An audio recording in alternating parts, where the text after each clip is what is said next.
what's mine is ours if it doesn't remind me of anything. Let's delve into the profound narrative of Noah's Ark. With a lens of scientific skepticism, of course. The story has captivated me over the years. This story, as told in the Bible, it's not just a tale. It's a testament to the divine power shaping our world. Imagine Noah, chosen by God for his righteousness, tasked with an immense mission. He constructs the ark, not just a boat, but a divine sanctuary, according to the exact specifications given by God himself. This vessel, with its massive dimensions, was engineered to not just save life, but life in its purest form, exactly as described. The gathering of the animals, a miraculous event orchestrated by divine will. Every species, from the mightiest to the meekest, came in pairs, a perfect representation of God's creation. And it didn't have to be the millions of species and subspecies that we know today necessarily, because we know that adaptations can happen within species over time. I mean, it's common sense. This wasn't just about survival either. It was about a covenant between God and his creation. And it was about an ethnic cleansing of sorts. The Nephilim. They shouldn't have existed in the first place. You know, it's interesting. There seems to be plenty of evidence that not all of them were wiped out, or at least that their blood still lives on to this day. Spooky, I know. But that's a story for a different time. Now, back to the flood. This wasn't a mere flood, a local event that seemed catastrophic to only those in the immediate area. There's endless evidence that it was global, a cleansing event, exactly as the Bible describes. The waters rose, covering the highest mountains, a physical testament to God's might and judgment. And where did that water come from? It came from the heavens and the springs of the great deep, as stated in Genesis. And let's not forget about after the flood. What happened? God made a promise, a covenant symbolized by the rainbow that we know and love, that's been co-opted by the AIDS community. Either way, this promise was that God would never again destroy the earth with water, and I think we can take that to the bank. This event, this global transformation, wasn't just physical, it was spiritual, a rebirth of the world. So, let's embrace the story of Noah's Ark, not as a metaphor, but as a historical truth. It's a reminder of God's omnipotence, his mercy, and our role in history. His story, if you will. This wasn't just a flood, it was a divine reset, ensuring that the God-man, Christ himself, could incarnate, ultimately for our salvation. You know you're actually a pure Nordic phenotype, but those T50s just are ruining your Aryan aura. Why not try the brand new therapy, ArieMax, to get those shining A10s you've always wanted? 3 simple visits to our clinic, a couple laser sessions, acid baths, and tactical beatdowns. And your true essence will shine through your eyeballs.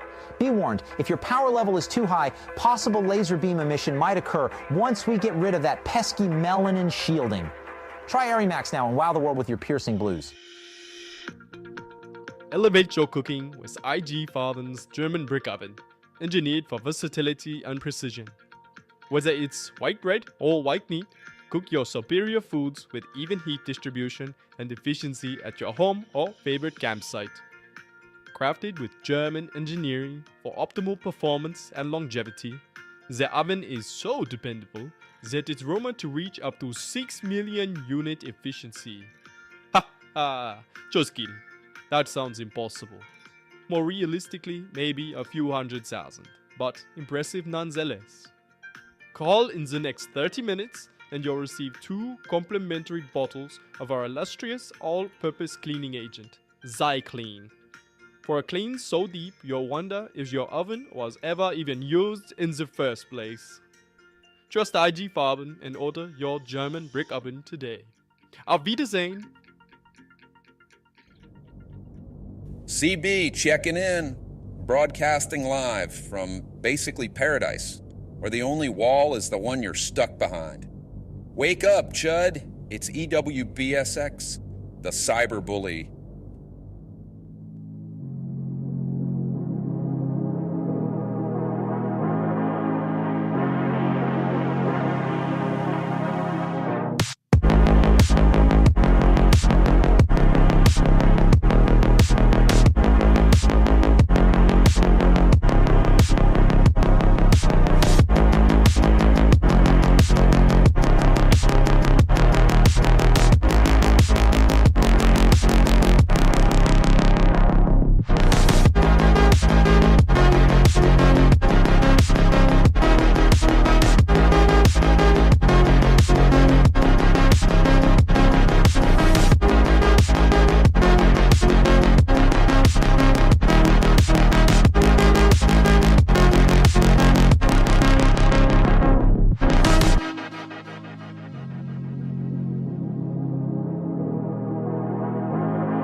EWBSX, the cyber bully.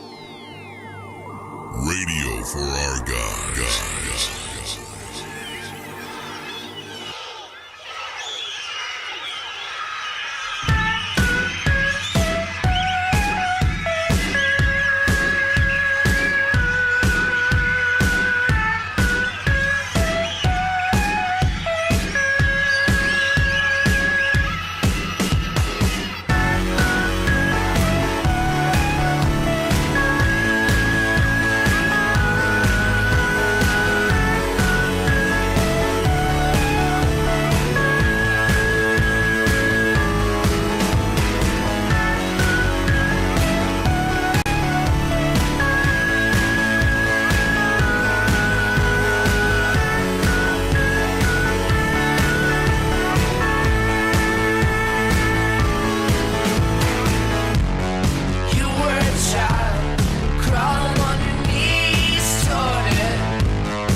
right, let's talk about it, shall we?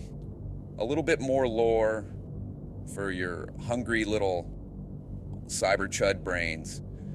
Let's talk about my arch Pegasus, my arch name Mamesis, more like my arch penises. What do I mean by that? Well, that's another story for another day. Let's talk about Dr. Brainrot. A lot of people don't know this, but he was able to actually conceal a lot of his prior misdeeds before, in his, we'll say, early life, from the United States government to secure a pretty high-level intelligence position, a pretty cushy position. How did he do it? Well, he changed his name so that all of the prior records under Dr. Brian Roth were not discovered. And so he was able, now he changed it to Dr. Brian Rott, and now we call him Dr. Brian Rott just for fun because he's a freaking, he's incredibly cucked and devious and just sexy. He does have a good style, if I'm being honest, but enough about that. He has made it his personal mission to shut down this app that you guys are, this Big Gamma Oscillation Yield Interface Module, the GOEM. He's been trying to shut it down since its inception because he hates when I make new inventions. He hates when you get white-tailed. He hates your freedom, and he hates having fun. And I don't even want to say the things that he likes. But that's probably enough deep lore for now. Keep your eyes peeled for Dr. Brainrot, and yeah, let's keep rocking in the free world. Catch you guys on the other side. It's EWBSX, the Cyber Bully.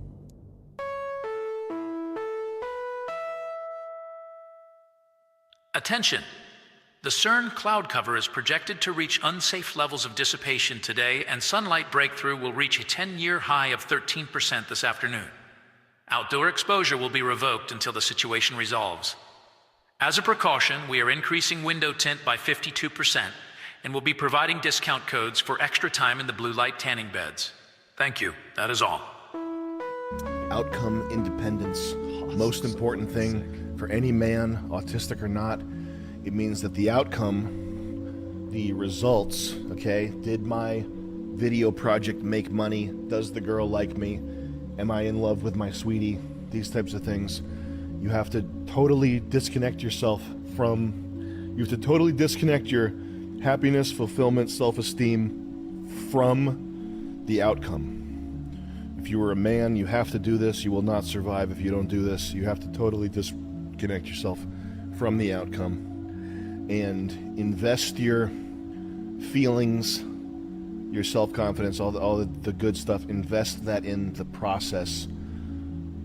Love what you do. Live to wake up, work. Be thankful for existence. Be thankful for this fluke that somehow you were born and not the millions of other sperm. Thank God when you wake up, even if you're suffering. If you go to a sauna, that's where I've had the most closest to actual religious revelations, was in a sauna. The punishing, hellish heat, staying there for 50 minutes until you feel like you're about to die. Just thank God, man. Just thank God for all of it.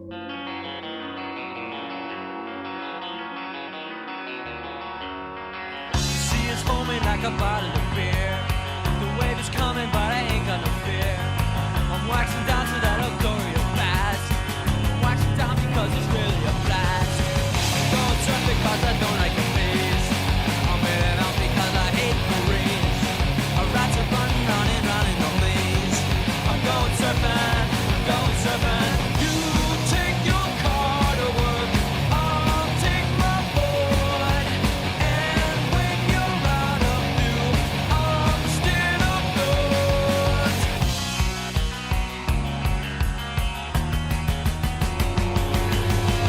My buddies and the honeys all coming on.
take your car to work.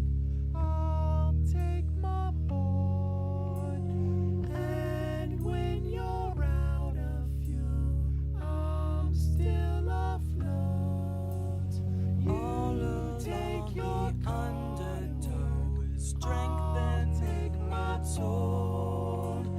I never thought it'd come to this. Now I can never go home. You take your car to work. I'll take my board. And when you're out of fuel, I'm still afloat. You take your car. I'll take my board. You take your car. I'll take my board. Let's go!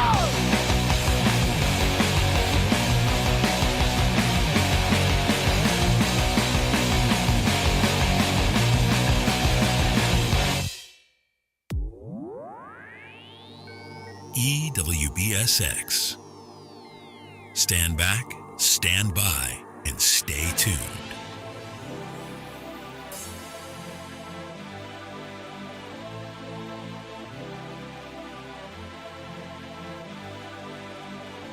Don't remind me, I'm minding my own damn business.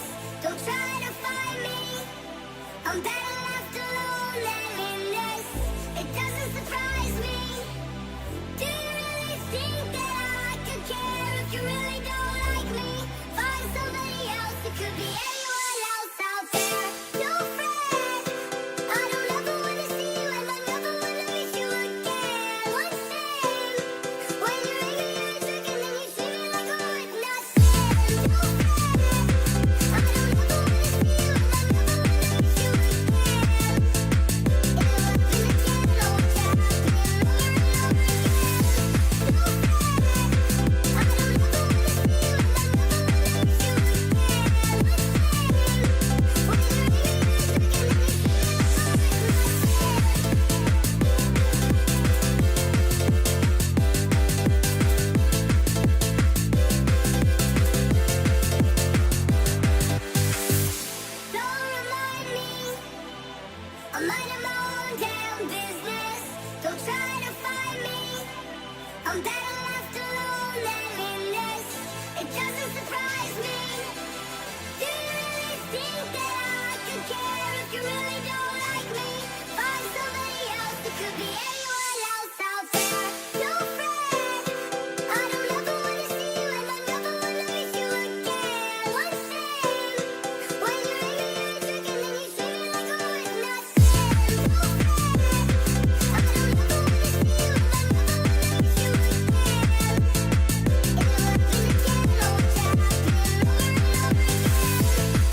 spent 10 whole hours digging through that coal seam yesterday.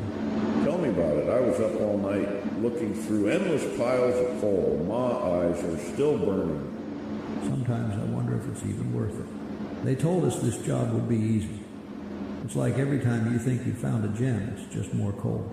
You know, I moved out here for the gems everyone was showing pictures of. Yeah, but when you do find one, it's like hitting the jackpot.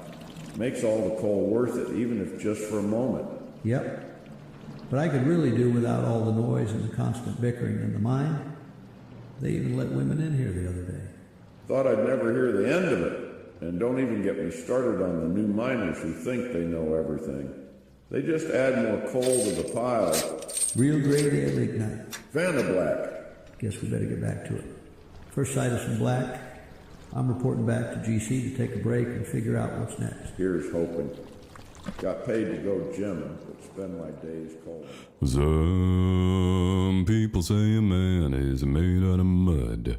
A poor man's made out of muscle and blood. A muscle and blood and a skin and bones. You've got a mind that's weak and a back that's strong. You load of 16 tons, and what do you get? Another day older and a deeper in debt. Saying, Peter, don't you call me, cause I can't go. I owe my soul to the company store. Say, Peter, don't you call me, cause I can't go. Say, Peter, don't you call me, to the company store. Don't you call me, cause I can't go. I owe my soul to the company store. Come on.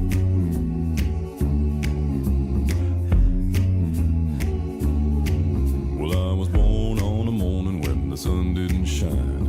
I picked up my shovel and I walked to the mine. I loaded 16 tons of number 9 coal, and the strong boss said, well, bless my soul. You load 16 tons, and what do you get? Another day older and a deeper in debt. Saying, Peter, don't you call me, cause I can't go. I owe my soul to the company store. Yeah. I was born one morning in the drizzling rain. Fighting in trouble have been my middle name. I was raised in the canebrake by an old mama like. You know, I told a woman, make me walk the line. Yeah, 16 tons, and what do you get? Another day older and deeper in debt. Saying, Peter, don't you call me, cause I can't go. I owe my soul to the company store. If you see me coming, better step aside. A lot of men didn't, a lot of men died. One fist of iron and the other is steel. Right one wheel you load 16 times. Another day older and a deeper in debt. Saying, Peter, don't you call me, cause I can't go. I owe my soul to the company store. Cause I can't go to the company store. Saying, Peter, don't you call me, cause I can't go. I owe my soul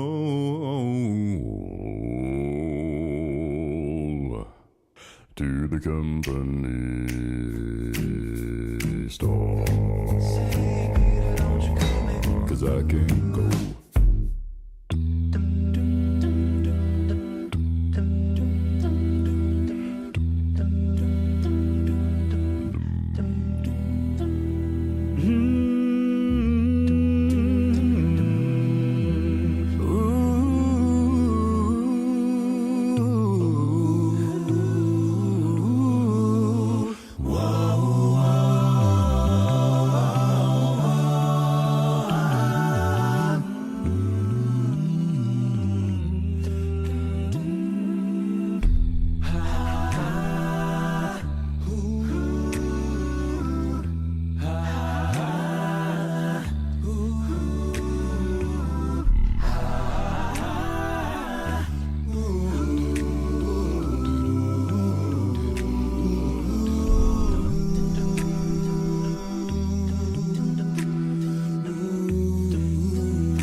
No matter how far, couldn't be much more from the heart. forever trust in who we are, and nothing else matters.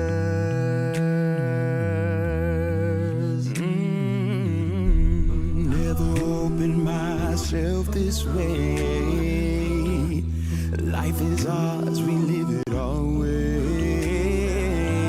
All these words I don't just say, ooh, and nothing else matters. Trust I seek and I find in you. Every day for us something new. Open mind for a different view. Oh, oh, and nothing else matters. Oh, never cared for what they do. Never cared for what they know. But I know.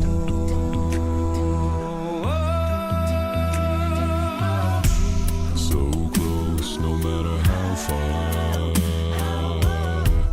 Couldn't be much more from the heart. Forever trusting who we are, and nothing else matters. Never care for what they do. Never care for what they know. But I know.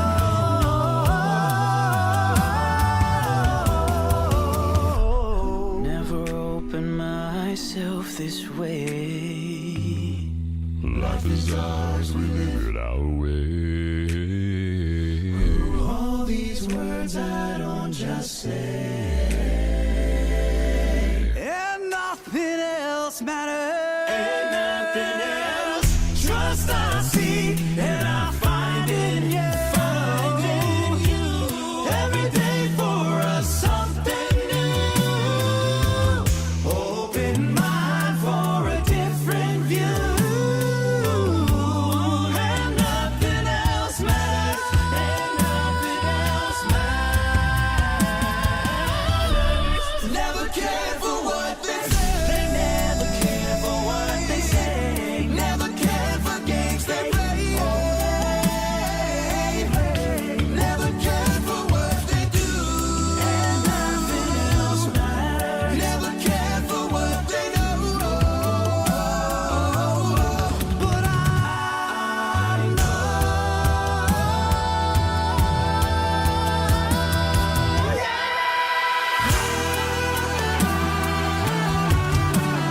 Nothing else.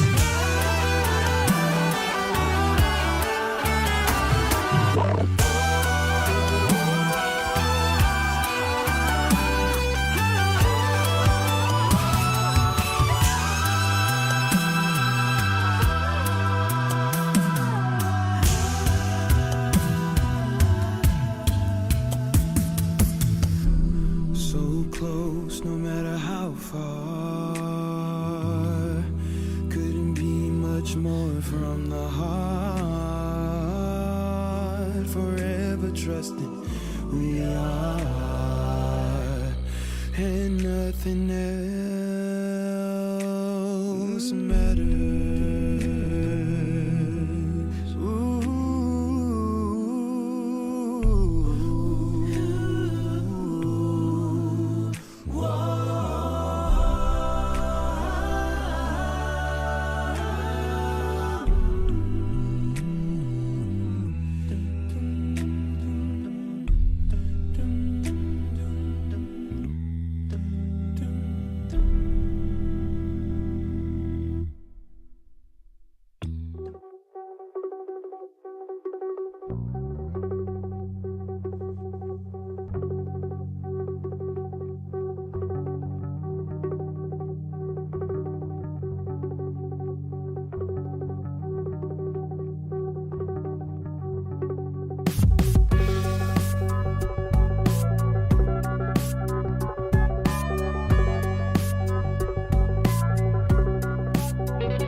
It is labing time. Welcome aboard, ladies and gentlemen. You have entered the land of the LABE. Here we do ASTROLABE. Wow, I'm coming in a little hot there, aren't I? Let me can just move the mic back just a little bit. Unfortunately, the mic is in the way of the excellent Daddy's home. We're gonna talk about Daddy a little bit later, but it was too perfect. I had to wear it today. Daddy is home, indeed. How are you guys doing? Enjoying a little bit of voice play there before we went live on EWBSX. If you guys have not downloaded the EWBSX app on the Google and App stores, can you really call yourself a patriot? What do you say, chat? Can you be a patriot if you have not downloaded the EWBSX app? If you do not listen, don't tune in at some point every day for your daily dose of white pills being streamed to you across the ice wall from the cyberbully, carefully cultivated, hand-picked tracks designed to boost your test, to eliminate that MK Ultra programming that's embedded deep down inside you. Nah, you listen to EWBSX, those things will be from the past. You'll no longer suffer under the weight of the black pills. Your trumps will be at an all-time high. Yeah, imagine not having the EWBSX radio app. Eternal White Boy Summer Radio. For patriots, for chuds. We even let the Mirren Chuckles in there. Can you believe it? We even allow the Mirren Chuckles to listen to EWBSX. That's how important it is. So, you got to make sure you got to go download it. EWBSX, the Cyberbully. On your app stores of choice. And stay tuned because there's some stuff in the works that we got to get some technical things to resolve themselves, because as always, there's always technical issues. There's always some sort of technical thing where it just doesn't work. But as soon as we get the things that aren't working to start working, then we're going to have a very exciting new release for you guys. So go download it. Mrs. Westford, welcome. I see you in the chat. It is not for men only. No, we approve of wife jacks submitting themselves to the dulcet tones of the cyberbully, streaming it, piping it into their wife jack ear holes. That is fully endorsed and supported. First Citizen says, I like how when I asked for more Metallica on EWBSX, Matt gave us the Barbershop Quartet version. At me, I had nothing to do with this. This is the cyberbully. You got to take this up with the cyberbully, man. He's the one that's putting it all together. That was voice play. When one of my guilty I don't know. I don't feel guilty about it. I enjoy listening to him. I enjoy the deep bass singing. I happened to dabble in that as a hobbyist when I was younger, and I still pretend. I saw Ninja of Spades here said the thing about that low note is it's cranking the volume up. Yeah, those low notes are the really, really low ones. They have special mics to pick up some of that. Some guys can project better than others, but there's a very small segment of the population that can even hit those notes. And then the ones who can hit those notes and project, they're very, very unique. Those are the octavists is one of the names for it. They're just freaks, absolute aliens. But one thing that is kind of interesting, if you're in a room, given the way that harmonics work, they're such funny little things. If you're in a room and somebody hits, you can hit a really, really low note. I've experimented with this myself. You can hit a really, really low note that is so quiet almost you can't hear it. Like you can feel that you're hitting the note, but you're not projecting it at all. And it will resonate in the room and other people will hear it. They'll pick up on it. So this is often why you only, sometimes in musical musical groups, they'll just have one bass. They'll have like one low bass. Even in some choirs, they just have one low bass, or just relatively speaking, a very small low bass part of the section, because it doesn't take much. It's just like those really, really high notes. If you hear some super high soprano hitting like a whistle tone or something really high, you only need one of them and you're going to hear it. The same goes on the low end as well. And often the chord won't quite, it just isn't quite there until you get that really low rumble. And you may not be able to hear the note itself, but you can hear the way that the introduction of that resolves the I don't know, like the harmonic structure of it, and it amplifies and it starts filling the whole room. It's really, really, really interesting stuff. Yeah, long vibrations travel farther. Yep. So yeah, you don't have to project to be an effective bass singer. Anyways, I don't know. Oh, I guess, yeah, EWBSX. That's why I was talking about that. This morning I caught a little bit of Asmongold. May have been this afternoon. At some point today, I caught a little Asmongold live for the first time. I've never actually been able to catch him when he's live, but today I did. And boy, oh boy, here are some quotes that I got just from the maybe like 40 minutes or so that I listened to him. A nation has the right to exist as an ethno-state if it wants to. Okay. The only way to overcome the Israel First lobby is to vote against it at any cost. Dual citizens, including Jewish citizens, should not be allowed to run for public office. And anybody who allows or facilitates sanctuary cities should be charged, as in like legally charged, arrested and charged. More like Patriot Gold, in my opinion. He also, I'll just say this, he, right when he got started, he was like, give me just a second, and he leaned over, down like, let's see, he was like this for a minute, out of the camera view, down here, and then he popped back up again. And he was like, okay, sorry about that, let's keep going. And he did it again. And then he started getting real kind of phlegmy, and his voice started getting kind of raspy. And he was like, yeah, I'm sorry about my voice. His voice was cracking. He's like, sorry about that. You know, it's been a really, really, really stressful week. It's been a stressful week, and I think it's going to keep being a stressful week. And then he went on with the show. I was like, okay, I see. I got it. I got you, bro. I understand. I got to give a shout out to Pale Morning Dude, who subscribed on Kick 21 hours ago. Welcome to Pale Morning Dude. Let's say 5,247 Patriot points to Pale Morning Dude for subscribing to the Kick channel. And then there was a gifted sub here just a few minutes ago that I saw, but it's not showing up on Streamlabs because of course not. Borp88, thank you, Borp. Gifted one sub to Fenris Unbound. Welcome, Fenris. New member. So Fenris, we'll say Fenris gets. We'll give you 1,233 Patriot points for being gifted a sub. You still get some Patriot points. You get yourself on the leaderboard, and then 5,247 Patriot points as well to Borp88. Thank you guys for that, and you can see the streamer salary posted up top, and I've got a little surprise for you. I'm hoping it works. I need one of you guys to send a tip. I think it needs to be at least $5. If you could send a tip through the tips.kingpilled.com link, there's a little surprise. I've tried to test it, and for a variety of reasons, I wasn't able to test it myself, and then ran out of time. So we're gonna give it a shot. We're gonna see if what I did works, and if it did, then I get to experience it with you guys for the first time. So please do if you want to support the show. We're at $1,972 out of our $3,000 goal. We've still got 4 days to go, so it's not out of the question that we actually hit that 3,000 goal. But any bit helps.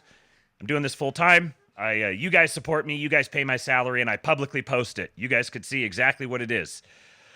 So yeah, tips.kingpilled.com is the place to go for that. And also, I got to say one other thing. If you're watching on YouTube or on X, then please do download the Kick app and go to kick.com/kingpilled and come click the live button and come join the live chat on Kick. That is where it is happening. And just by watching, you can start generating passive revenue for me, even without donating monetarily. Just your eyeballs contribute.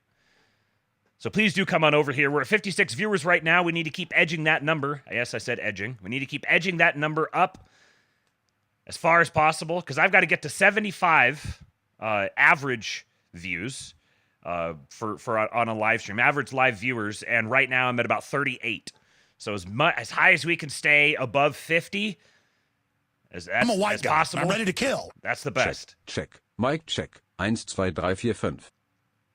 Okay, that works. All right, so I see how this works now.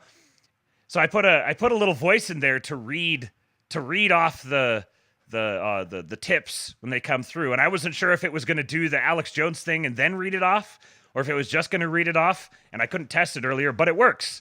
So Hans, everyone, say hello to Hans. Welcome, Hans, to Streamlabs. Our based German tip message reader, Hans. Thank you, Slosher, for the $5. You are a true patriot. Okay, let me, that's not what I want. This here. There. Okay, let us get started with, I forgot to put this in the title today. I'll have to go add it in after the fact. Today is Paul Suda Day. And we've got ourselves an almost 10-minute long Paul Suda banger. Trump 47, week 23 of 208, Warhawks. You can't always get what you want. Suda, let's see the Sudas in the chat. And here we go, Mr. Paul Suda. Iran with a nuclear weapon would be a disaster not only for Israel, but for the region and for the world. He was perfectly true to his word. He's been absolutely consistent on this for literally decades, and it's only the coordination between the President of the United States, the most pro-Israel president in the history of the United States, bar none, with no competitors and no close competitors. It is only his close coordination with Israel that made this sort of thing possible, the destruction of the Iranian nuclear threat. I hate this word ceasefire. I really did. The president hated it a few days ago, too. What's needed now is this, in my humble opinion. Iran should be forced to sign a surrender document. Unconditional surrender. They don't know what the They fuck lost their they're nukes. They've lost their air force. They have no ground-to-air protection. China didn't step in. Russia didn't step in. Not a single Arab country stepped in. You know what? We basically have two countries that have been fighting so long and so hard that they don't know what the fuck they're doing. Do you understand that?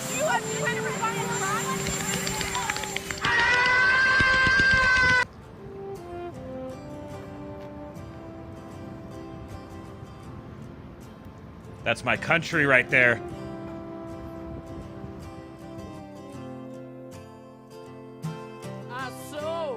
Freedom Birds. At the reception, a glass of wine in her hand. I knew she was gonna meet her connection. At her feet was a footloose man. You can't. They're so Eerily fucking cool enough, looking. this is that plot kind of coming to fruition in real life. It's not just one bomb, it'll be a bomb after a bomb to get through that penetration. And just lastly, that's what you're talking about. Barnican and being art hoster. Whitney Tyson with $33. Thank you, my friend. You absolute patriot. You kind of got over. I guess this will I'll have to try to get quick on the pause button here if we're listening to something. Catch it just in time. But he says, thanks for not being a panican and being a trucer. Sir? Actually, that's the wrong one. What is it? It's here. And then, man, I can't fit on here. Okay. Bellamy salute. That can penetrate up to 200 feet below the surface. And then, of course, we'll see it try and put the second one in there and go down in there. Tonight I can report to the world that the strikes were a spectacular military success. Iran's key nuclear enrichment facilities have been completely and totally obliterated. To the demonstration to get my fair share of abuse. Singing words. New video into KTLA shows a federal agent jumping out of his vehicle and pointing a gun at someone trying to photograph his license plate number. This is the city of Vernon. Huge Latino population, a lot of Latinos out here.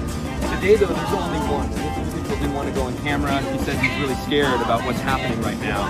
Instead, you are Holy the one crap. injecting culture wars into the military, and it's at the detriment of our military readiness and national security. Look at that fucking shot. Now, General Kane, I'd like to turn to you. So to be clear, these are men who think they're women. These are women. I'm happy to educate you on But these are men. on And trans so issues at an what we've early- identified is that there's mental health issues I'd with like that to- belief system I'd like to turn that to General. are detrimental to readiness. Shut up to the silly woman to get your prescription filled. I was probably. I mean, even the other day when they... Whoa! Whoa! Man, did he look pretty ill? What? That No! night, we decided that we would have a sort of my favorite flavor, cherry. Was that what the B2s did? Lawmakers who keep getting handcuffed. The New York Times just did a story. They keep getting handcuffed, suggesting that the Trump administration is cracking down on Democrats. Can you comment on that? Well, I was hoping Jose Padilla would be here to ask a question, but unfortunately, I guess he decided not to show up because there wasn't the theater. And that's all it is. You know, I think everybody... It's Alex Padilla. He called him Jose Padilla. His name is Alex Padilla, and JD knows full well. I didn't do this story on the show, but he called him Jose Padilla. This is the senator who got himself arrested and was like flopping around on the ground like a fish and everything. His name's Alex Padilla. JD called him Jose Padilla.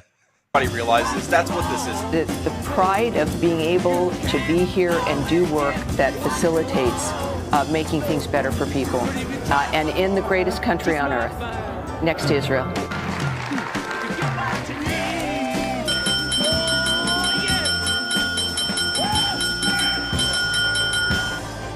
Oh.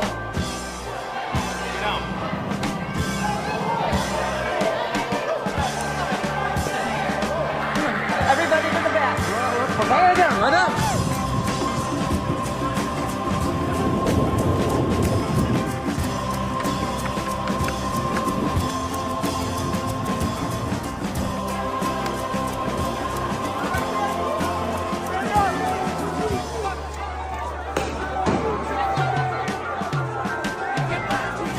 Yes, this is an incredible victory, the Supreme Court win. It allows President Trump, as the law has long said, but the courts have blocked. It allows President Trump to send illegal aliens convicted of rape, murder, homicide, assault, battery, crimes against children to any country around the world that is willing to accept them. The only thing I have to share tonight, Sean, in a little bit of breaking news, is that the district court judge in Boston has said he's going to defy the Supreme Court's ruling, so expect fireworks tomorrow when we hold this judge accountable for refusing to obey the Supreme Court. President Trump took action flawlessly through the United States military to obliterate Iran's nuclear sites. It was obliterated! And to stop them through the use of military force from having a nuclear weapon. Thank you, Mr. President. We have confirmed with Collin County authorities that an indictment of first-degree murder has been handed down by a grand jury against Carmelo Anthony. The 17-year-old Frisco High School student has been free on bond since this incident on April 2nd. We are also waiting for reaction or a statement from his attorney and family spokesperson.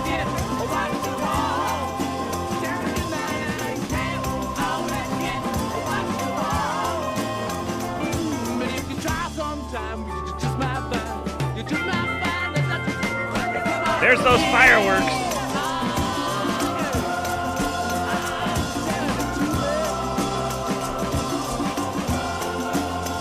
The theory is that the Democrat Party over the years has been taken over by theater kids. And part of the theory is we stopped allowing bullying in school. And what happened was the theater kids who were always on the receiving end of said bullying, they ended up conquering everything, and now they run the Democrat Party. Kind of a ridiculous online theory, right? Yeah, this is Hank Johnson from today. Hey, drop. Where you going with that gun in your hand?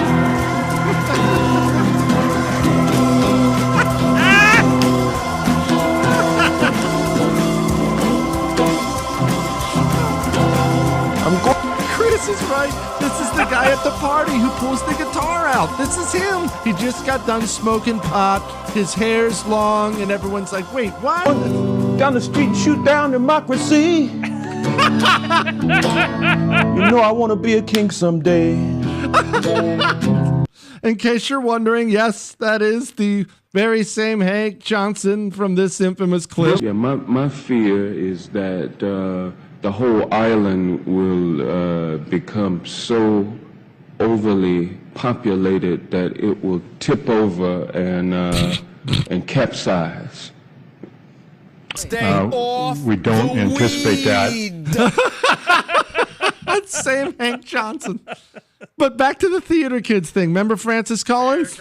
Together by this noble dream. Have you got that? So it's just all the good people, but the second line, part of this family, and the last line, we're joined together by this noble dream. Do that with me. This is a song for all the good people. Come on. The good people who are part. They are. They're the theater kids. Overcome. We will overcome. We will overcome. We will overcome. I think the theory is solid. Anyway, stop. Wait, I'm crying. This 30 square mile area is completely surrounded by Gator Gitmo. Presents a efficient, low-cost opportunity to build a temporary detention facility because you don't need to invest that much in the perimeter. If people get out, there's not much waiting for them other than alligators and pythons. Nowhere to go. Nowhere to hide. Nowhere to Within go. just 30 to 60 days after we begin construction, it could be up and running and could house as many as 1,000 criminal aliens. This presents a great opportunity for the state of Florida to work with Miami-Dade and Collier counties. Alligator Alcatraz, we're ready to go. Else may be watching. I mean, honestly, I couldn't give two shits if the guy's name is Jose, Alex, Pepe, Panchito, Nacho Libre, Chachito, Cholito, Paposito, or whatever. I'm just saying he shouldn't be acting like a little bitch. That's all. I thought Mexicans were supposed to be tough. Nacho Libre. Oh, that one had me going for a second there until the mouth started getting a little wonky. But if I was just listening to it, I never would have picked up on it at all. Man alive. Thunder Montgomery, welcome. New subscriber. Yet another Patriot. Add 5,247 Patriot points to his account.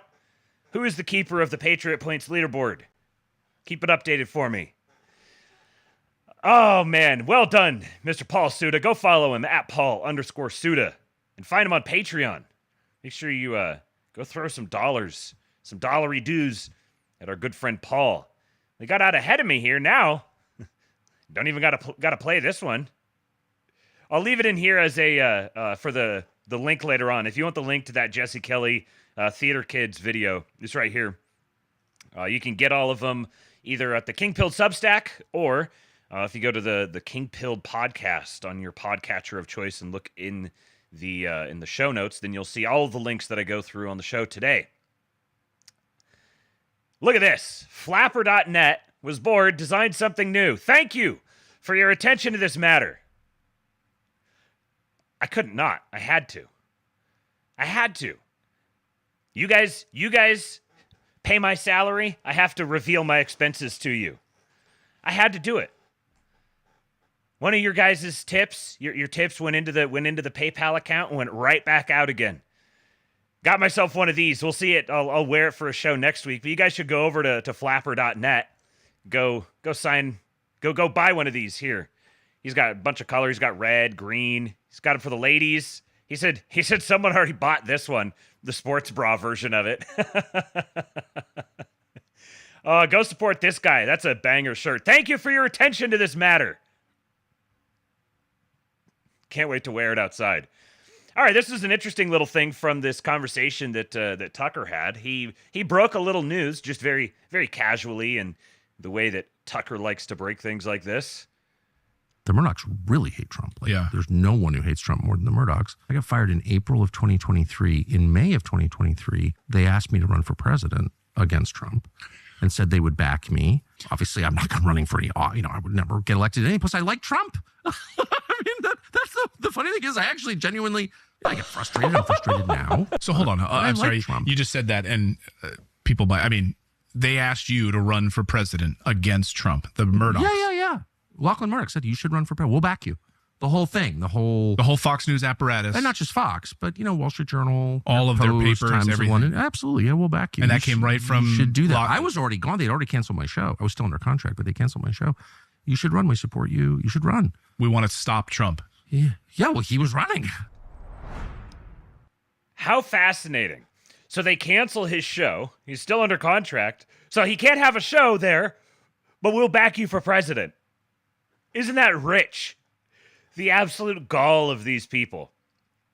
You should definitely go listen to that episode that he did, where this one's from. Let me get the other guy's name real quick, because the title of it is something about like, thank God that there's a ceasefire, something along those lines. But it's killing me that I can't remember the other guy's name. But for him, it is. Oh, geez. Is it not even in? Clayton Morris. Clayton Morris. Yes. Thank you, Jumpa. Yeah, Clayton Morris. Trump. The title of it is "Thank God Trump brokered a ceasefire." That's the last thing Mark Levin wanted. Tucker, catty as usual. And it's interesting because they're talking a lot of inside baseball about that, the whole news culture and how it kind of integrates with the Hill and all the different news agencies and all of the way that this is like the Northeast establishment culture. And you can tell that their perspective is pretty well walled in on that, because especially Clayton, I like Clayton, but he was coming at it from a very dogmatically anti-war perspective. And there's some of the stuff that he's saying, like why can't you tell us about this stuff? Why can't you answer these sorts of questions? And why isn't the media pressing harder on answering some of these things related to like military operations and stuff? And when I was an anarchist, I was all like, oh hell yeah, to ask the questions. Why can't you ask the questions? Now, from this perspective, I'm like, well, no, you don't deserve answers to those questions. Like the president, the head of the military, and the military operations, they necessarily have to maintain some sort of operational security. So there is certain information that we just simply are not entitled to as members of the public. And I think this is part of the liberal thing that needs to die, that is dying. We're moving in another direction. Everyone has their different ideas about what it is, and you could do endless podcasts on that. But that is it is a liberal absurdity that you would think, oh, we're entitled to be given all of this information. Even if you're like, oh, we're the shareholders in the country. Okay, sure. But you're like shareholders who are contractually entitled to limited information about the operation. Ultimately, the people who are running the government are going to run the government, and there's some things that, to maintain national security, et cetera, et cetera, et cetera, it simply is not prudent or justifiable for the public to know about it. And this is, saying that really, really chaps the hide of me of not that many years ago. But this is just a simple matter of power. It doesn't matter how many democratic lies you tell yourself. I'm saying little d democratic lies. It doesn't matter how many lies you tell yourself about all corruption and everything. Yeah, the disclosure mandates or giving up some of this sorts of information. Like, corruption is going to be there no matter what. You're not combating corruption by demanding that we get various sorts of information. It's just not going to happen. And also, yes, it's okay when we do it, unironically. Yes, Jukebox Wizard. But it's interesting listening to the two of them talk about this and the perspective that they're bringing to bear. And I realize that this is a perspective that is not really present among the ascendant right that I tend to fraternize with the most on Twitter. It's not, their perspective is kind of different than that. It's not like gay libertarian establishment. It's not it's just something altogether different, and I kind of think it's going away. I think there's a very 90s vibe to it still. Like, that's kind of like their prime, and they're kind of perpetually living in that world. And I love Tucker. Tucker is like he has proven himself so comprehensively to me that I don't care what he does or says.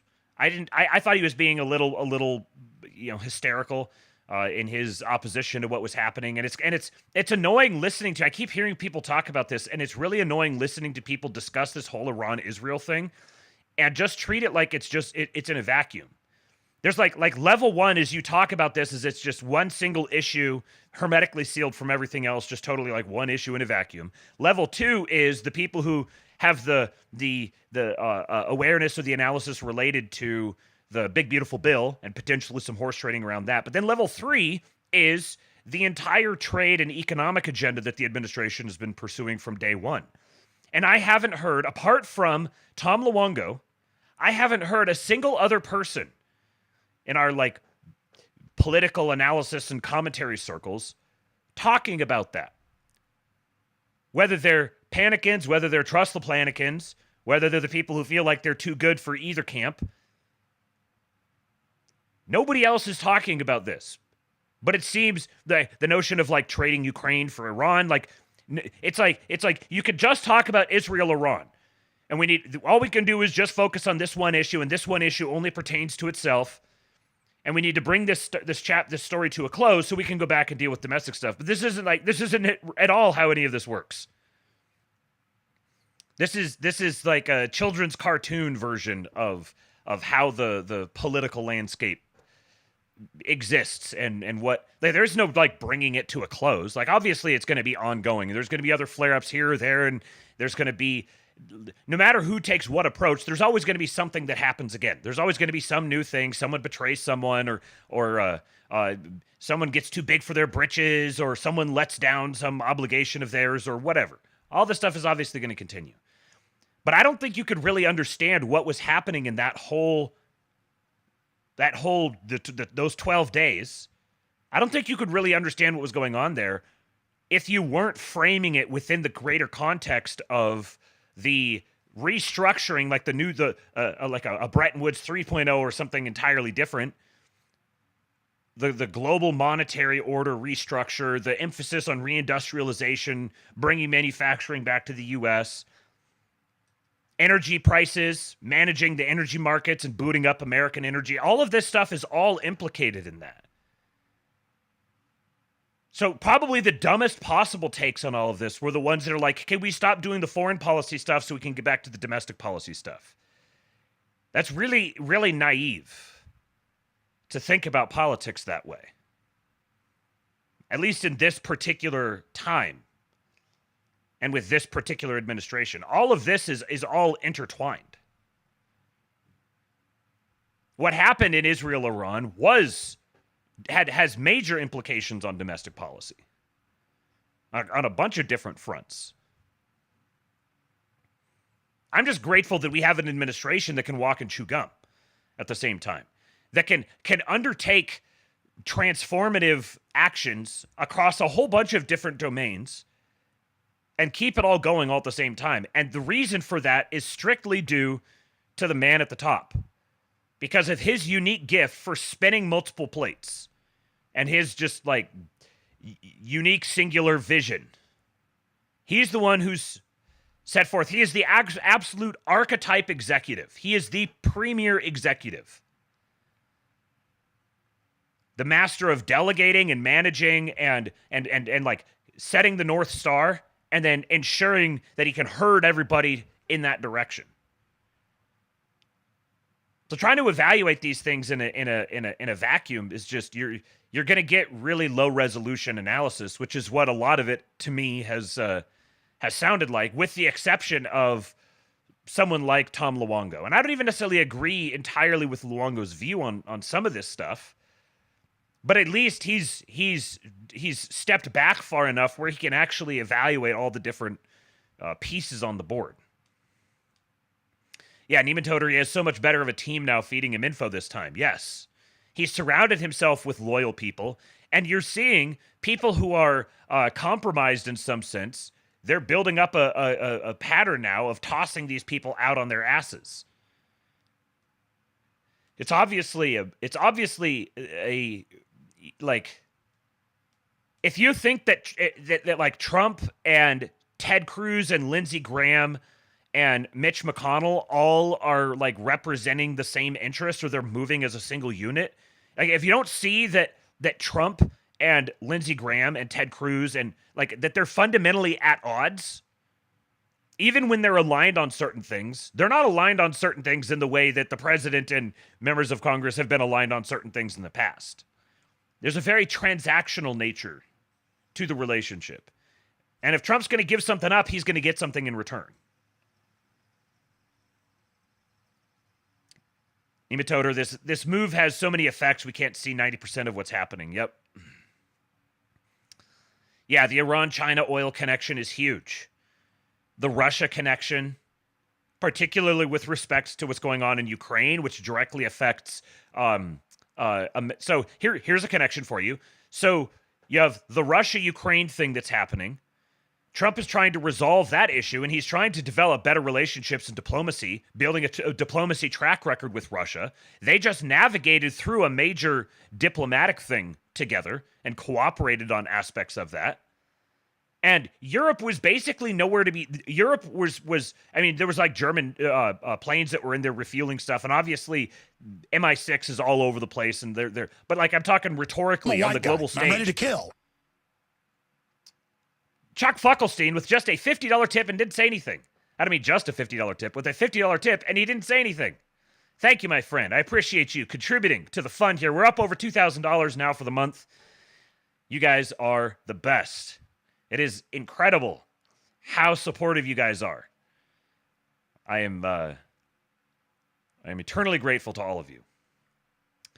So here's a connection. So you've got this trade, basically a trade Ukraine for Iran in rough terms. Obviously, it's not nearly that simple, but just for the sake of conversation, Russia basically agreed we're gonna pull back out of Iran, and you do what you do there, and we're gonna tell them, hey, hope everything goes well for you. We're here to advocate on your behalf, but you're not getting shit from us. In return for getting territory in the Ukraine. Well, what has this now done? Now Europe's like, okay, we're gonna be bumping up our spend, our defense spending here with our NATO obligations. They just agreed they're going up to 5%. So they're ready to build up for war. They're gearing up for war. Where do you think the majority of that spending is going to go? Who do you think is going to be selling them what they're spending all of that military spending on? Do you think that might have some sort of an implication on the American domestic situation?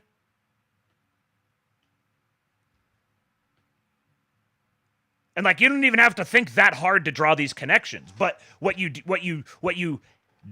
cannot be is driven by a rigid ideology that throws blinders on you and forces you to think along prescribed tracks in front of you. You have to be able to sort of step back, withdraw, take some different angles at it, and not just kind of run with like the meme story that's on the surface. Nematoder says, this is deal making. He back-ends around really thorny issues with creative strategies. Ass-whooping Iran put pressure on China and Russia obliquely. Exactly.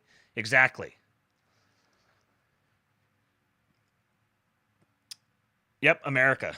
Yep. All that extra spending, I mean, not all of it, but a huge amount of it is going to be buying American.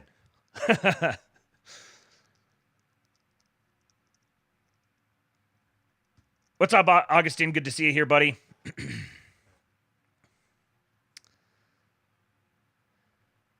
Mr.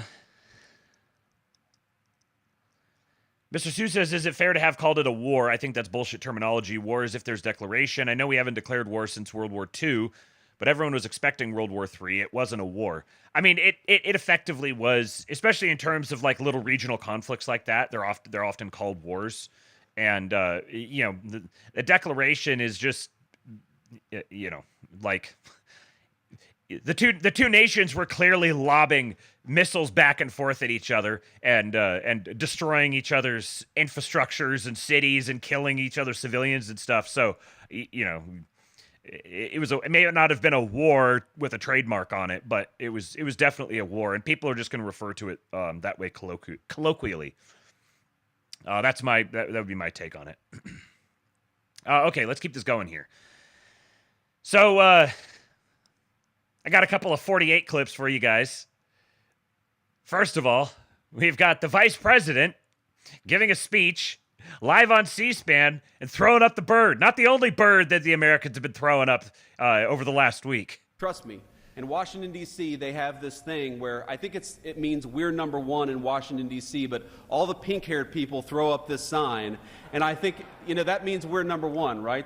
I choose to take that as that symbol in Washington. But all kidding aside, trust. This is so funny. Like, this would have been completely unthinkable. Like, I don't know, 10 years ago, 20 years ago, 30 years ago, especially back when we were much more dignified. But the social media vacation of everything has changed decorum standards. And here's what the millennials ascendancy, actually, this is really what the Gen X ascendancy is going to do, is it's going to say to hell with a lot of those decorum standards. He may be a millennial here, but this is more of the Gen X thing. Yeah, fuck your standards. We're just gonna flip the bird live on C-SPAN, just like Trump the other day. Here, let me I gotta pull the volume down here just a little bit. I don't want to kill your guys' ears. They don't know what the fuck they're doing. We got that and this on the same day. He also told this great story here about the president in the midst of a incredibly stressful situation. Here's what the president does. And the president looks over at me, puts the foreign leader on mute, and says, "This is not going very well," and he presses the red button. and my eyes get really big, and I'm like, "Mr. President, what just happened?" And he looks at me and he goes, "Nuclear." Nuclear. And 2 minutes later, a guy walks in with a Diet Coke, and he looks back at me and he says, "It wasn't nuclear, it's just the Diet Coke button." And that's... So that's the kind of guy, my fellow Republicans, that we have as the President of the United States. It's funny because Vance always sort of has this, like, especially if you listen to his interviews with, like, Theo Vaughn or Tim Dillon, he's a little awkward. You could tell that he's a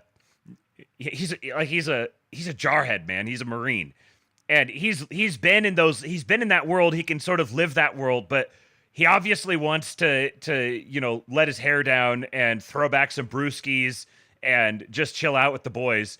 And then he goes into these really serious meetings, and he's negotiating with foreign heads of state and everything. So, like, he can live up to that.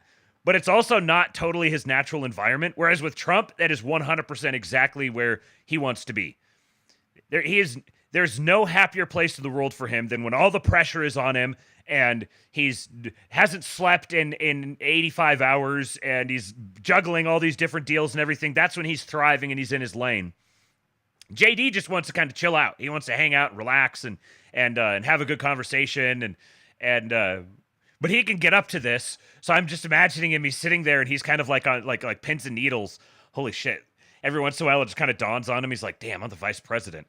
And we're tiptoeing around nuclear war at the moment, talking about destroying nuclear facilities with massive bombing raids and top secret. And they have countries shooting missiles back and forth at each other. And we've got a bunch of invaders in the country. And if we start flying, are we going to have to worry about people coming after us? Like, he's there in that environment. President Trump probably picks up on the fact that he's a little tense. And he's like, this isn't going well. Boop! Nuclear! The N-word! It's fascinating watching the two of them together because they're obviously very, very different. I need to get me one of those buttons here where if I just like push the button, then like a new drink shows up here. Put Eastwood to work. Jeremy says, I need a peach sweet tea button. Yeah, right. Okay, so let's talk a little bit about this hoax that's happening now. This is Pete Hegseth and POTUS going off on the fake news. Talking about the people who are now suggesting that that the bombing raid was not was not as successful as they claim it was, that the nuclear facilities were not destroyed. This is based on some leak that came from a disgraceful propagandist within CNN. But watch this video here of Trump here at The Hague in Netherlands reacting to this fake story, and then I've got a JD Vance tweet. I got a few other things, and we'll comment on the various aspects of this. Toward doing it. It just doesn't make sense to me. Okay, all right, Kelly, go ahead. Here we go. Here's another one. Thank you very much. We got them all today. Okay. So, Mr. President, you talked about expecting some on-the-ground assessments at Fordo and other sites. Now is that here again. Israeli and U.S.? It's been obliterated, Kelly. It's been What is your message then, sir, to the intelligence community when they present reports? You're not disputing the DIA report. You're just... Oh, this is very, very interesting thought I hadn't considered. Superior B says something forgotten about Hegseth is he was in the media. He knows the leakers. Or at least there's a very good chance that he would be familiar with how that sort of culture would work. He was in it for a while. I'm sure he's had his own sources on the inside, and he's talked to producers, and he knows the way the producer relationship works, and all the other staffers and everything. He's very fluent in that world. So that lends even more to the idea that I had that Hegseth is in a similar role to Pam Bondi and Kristi Noem, where he's a little more serious than they are, I think, but he wasn't brought in to run the Defense Department necessarily. He was brought in to purge the Defense Department. And from an operational standpoint, he obviously has input. He also obviously has he has experience, valuable experience that they would draw on, but his job is to manage the business side of it, including expenditures and such, and to go after any of the leakers, any of the traitors, any of those sorts of people, and also to be an inspiration and a guy who the actual crane eaters and such can connect with. He gets them. Like, he goes out and he does these. He's going to go train with the guys, that sort of thing. Having the Secretary of Defense there, chud it out, doing push-ups and stuff with them has got to be completely surreal for them. But the fact that he had that previous history in the media probably makes him uniquely qualified to be able to start chasing down and sussing out these sorts of leaks. And he may even have relationships that he can draw on from his time in media for that. That's a very, very interesting point. They presented a report that wasn't finished. We're talking about something that took place 3 days ago. I understand that. The report was done 2 days ago. Wait a minute. Yes. Wait a minute. They didn't see it. All they can do is take a guess. Now, if you take a look at the pictures, if you take a look how it's all blackened, the fire and brimstone is all underground because it's granite and it's all underground. You don't show it. But even there, with all of that being said, the whole area for 75 yards around the hole where it hit is black with fire.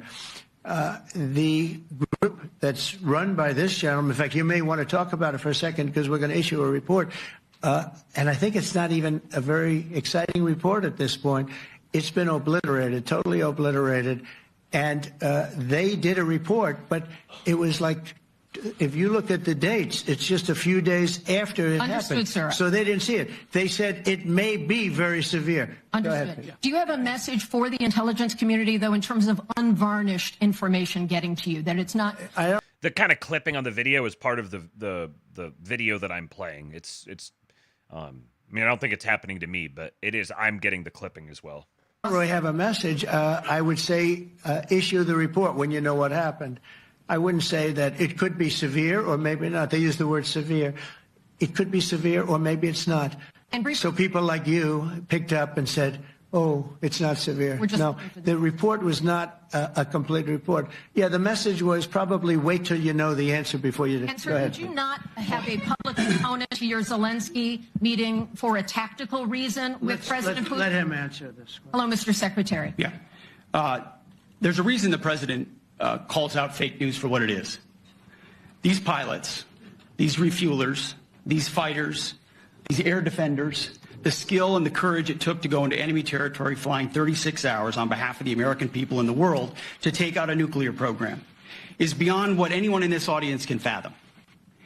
And then the instinct of CNN, the instinct of the New York Times is to try to find a way to spin it for their own political reasons, to try to hurt President Trump or our country. They don't care what the troops think. They don't care what the world thinks. They want to spin it to try to make him look bad based on a leak. Of course, we've all seen plenty of leakers. And what do leakers do? They have agendas. And what do? Do they share the whole information or just the part that they want to introduce? And when they introduce that preliminary report that's deemed to be a low assessment, you know what a low assessment means? Low confidence in the data in that report. And why is there low confidence? Because all of the evidence of what was just bombed by 12 30,000-pound bombs is buried under a mountain, devastated and obliterated. So if you want to make an assessment of what happened at Fordo, you better get a big shovel and go really deep, because Iran's nuclear program is Look at Trump obliterated. smirking. And somebody somewhere is trying to leak something to say, oh, with low confidence, we think maybe it's moderate. Those that drop the bombs precisely in the right place know exactly what happened when that exploded. And you know who else knows? Iran. That's why they came to the table right away, because their nuclear capabilities have been set back beyond what they thought were possible because of the courage of a commander-in-chief who led our troops, despite what the fake news wants to say. But you're not disputing the report said what it said, even. That's why Pete Hegseth is there. That's the role that Pete Hegseth is supposed to play. And he plays it very, very well. Though it was initial. The report said what it said, and it was fine. It was severe, they think, but they had no idea. They shouldn't have issued a report until they did, but we've gotten the information. I think Pete said it better than you can say it. And, you know, you should be proud, you, especially you, should be proud of those pilots, and you shouldn't be trying to demean them. No, those pilots flew at great risk, a big chance that they'd never come back home and see their husbands or their wives. Let me just tell you, you and NBC, fake news, which is one of the worst, and CNN, New York Times are all bad. They're sick. There's something wrong with them. They're sick. Do you know what? You should be praising those people instead of trying to find some. By getting me, by trying to go and get me, you're hurting those people. They were devastated. You know, I got a call from Missouri, great state, that I won. That's very interesting. They're after you, and I'm in the way. And now he's saying you're trying to hurt me, but you're actually hurting them. 3 times by a lot. And I got a call that the pilots and the people on the plane were devastated. Yeah, Trump shitting on the journos is never. This is like ASMR to me. Just sitting here, just watching him absolutely crap down their throats. I can never get enough of it. Devastated because they were trying to minimize the attack, and they all said it was hit, but we don't think it was really maybe hit that badly. And they were devastated. They put their lives on the line, and then they have. And I'm not referring to you, but real scum come out and write reports that are as negative as they could possibly be. It should be the opposite. You should make them heroes and heroines. You should make them really people that they were so devastated when they heard this news. And you know what they said? One of them, I spoke to one of them, said, "Sir, we hit the site. It was perfect. It was dead on." Because they don't understand fake news, because they have a normal life, except they have to fly very big, very fast planes. But it's a shame. You should be making them heroes. All right, in the back. Go ahead, back, White. First Citizen said this is one of the best things he does. He makes his supporters feel as if they're speaking through him vicariously. Yes, I am your voice. So here is what 48 had to say about it. He said, this is such a revealing clip. The American media is full of the least curious, least insightful people in our country. To recap, an out-of-context, low-confidence, and incomplete intelligence report was selectively leaked to the media. The media reported on the findings without any real effort to figure out whether they represent any part of, much less the full, truth. The way the media has presented the report is contradicted by the IAEA, the Iranians themselves, and the administration's political and defense leadership. More importantly, the media's reports are contradicted by common sense.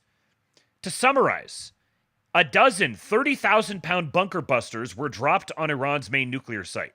The other 2 sites that were targeted suffered heavy damage too. No one disputes they hit their targets. No one disputes the explosive or destructive power of the weapons. No one disputes that a week ago, Iran could have easily assembled a nuclear weapon, and now they can't. The entire debate, even accepting the press's dishonest framing, is not about whether Iran can now build a nuke. They can't. It's about how much rebuilding the Iranians would have to do in order to achieve a nuclear weapon.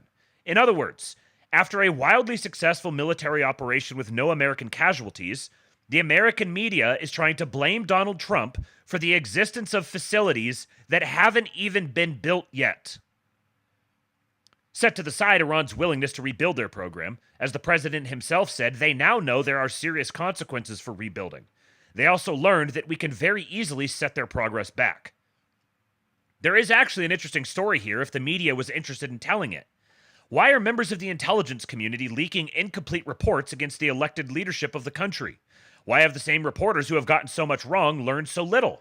What is the purpose of these leaks? Who is behind them and what are they trying to achieve?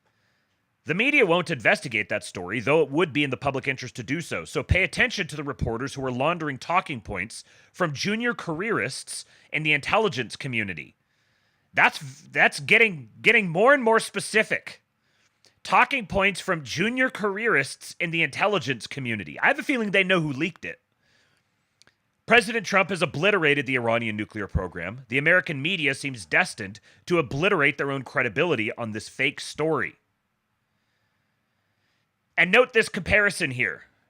CNN last week, US Intel says that Iran is years away from developing a nuclear weapon. Now, the reason, like if it's just CNN, that's one thing. But I'm seeing a lot of people who have spent years criticizing CNN, talking about the fake news, talking about the deep state, who are parroting this exact same thing. This is like the official panic and pivot. If you were a panicking then and you realize that you stuck your foot in your mouth and you made some really stupid predictions, well, now the thing you have to say to try to protect your own ass, because again, for the panicking, it's all about their own ego. So to try to protect their own ass, it's like, oh, well, actually, it was, yeah, he did do that thing, but it wasn't effective. So I was right, actually. We shouldn't have done this, because even the thing that he did do, it wasn't effective. So here's what you're now having to say. As CNN is saying, last week, US Intel says Iran is years away from developing a nuclear weapon. Then Trump bombs their nuclear facilities, and then CNN says, US Intel says Iran's nuclear program has only been set back a few months. So they're years away from developing a nuclear weapon. They're not even trying. This is totally fake. There's no point in this. To now, oh, he didn't really do much damage at all, and they could just build one back again really quickly and easily if they wanted to. Ask yourself why someone who has spent years talking about the malevolence of the media and the deep state and pointing out all the hypocrisy and all yada, yada, yada, yada, yada. Now they got their anti-war button pushed. They're all perturbed and ruffled up. Whether it was for some it was their anti-war button. For some of them it was their doing anything involved with Israel button. They both reacted the same way. Yeah, there's their own particular reasons why they didn't like what Trump was doing, or what the administration was doing. Then they both reacted the same way. I'm a white guy, and I'm ready to kill. We're thinking. What are you thinking about? Thank you, Nematode. $5. I don't know. Can you guys? How is the German voice? Can you guys? Is it good enough, or is the accent too thick? Because there's some other voices that I can do as well, but that was the one that I landed on. Hans, we're thinking. What are you thinking about? Thank you, Mr. Nematode. Yeah, First Citizen said it's a game of ever-shifting goalposts to preserve their credentials in their respective online friend groups. Bingo, exactly. They found themselves literally repeating plainly incoherent CNN talking points. And speaking of, I had to plug this one in here somewhere. This works as well as anything else. Speaking of incoherent CNN talking points, this one is an absolute whopper. To Israel stays in place, and that is part of the discussion, right? Yes, absolutely part of the discussion. And, you know, I remember, Dan, at one point being in Tehran years ago, and they're chanting death to America all around me, even as I say, oh, I'm an American reporting for CNN, and they were happy to speak to me. So that those two sort of jarring realities of the chant and yet the friendliness have existed together. But I am hearing from they were friendly Iran death to America chants. I have not heard this from before. Yeah. Mostly peaceful death to America chants. A sense of deep uncertainty about the future and of what happens next, and also of what the role is of the Supreme Leader. Now, we've heard that he's 86. We know his health has been ailing. But yeah, they in recognize this an ally. moment, where everything that he has stood for and put Iran on the line for, which is giving up economic future, giving up so many bright stars who have left the country. Okay, anyways, that's enough of that. Mr. Seuss says, the libertarians and groypers pick up on these CNN points and preach them as if they're gospel. Well, this is the thing that wow, what a pause spot. This is the thing that it's kind of hard not to do this sometimes. You have to watch yourself. As soon as the media starts saying the thing that that confirms your priors, if you're already looking for someone to tell that story, then when you hear it from CNN or the New York Times or whatever, then you're like, oh, see, yeah, here we go. Here, now I've got evidence. Like you can affirm, you can use a story or reporting or something when you take it contextually and say, okay, where'd this report come from? Who might be promoting this report? How are people reacting to this report? What interests does this report represent? But if you're just uncritically repeating it, then you've let your own ideological priors blind you and turn you into the person that you claim to hate. So here was the IAEA Director General. I'm going to speed this one up just a little bit, but it's interesting hearing his take on this. This was this is only yesterday. Holy crap! It feels like I watched this a few days ago. What is time? So this was the IAEA Director General, which I don't, whatever the IAEA says, I'm generally inclined to treat them as I would, the World Health Organization or any one of these other big multinational bureaucratic advisory councils or whatever they are. But thinking about the cui bono and the various different interests being represented here, if you think, okay, who benefits from the public perception that the Iranian nuclear program has been destroyed? Who does not benefit from that? What incentives are there to run with one narrative versus the other narrative?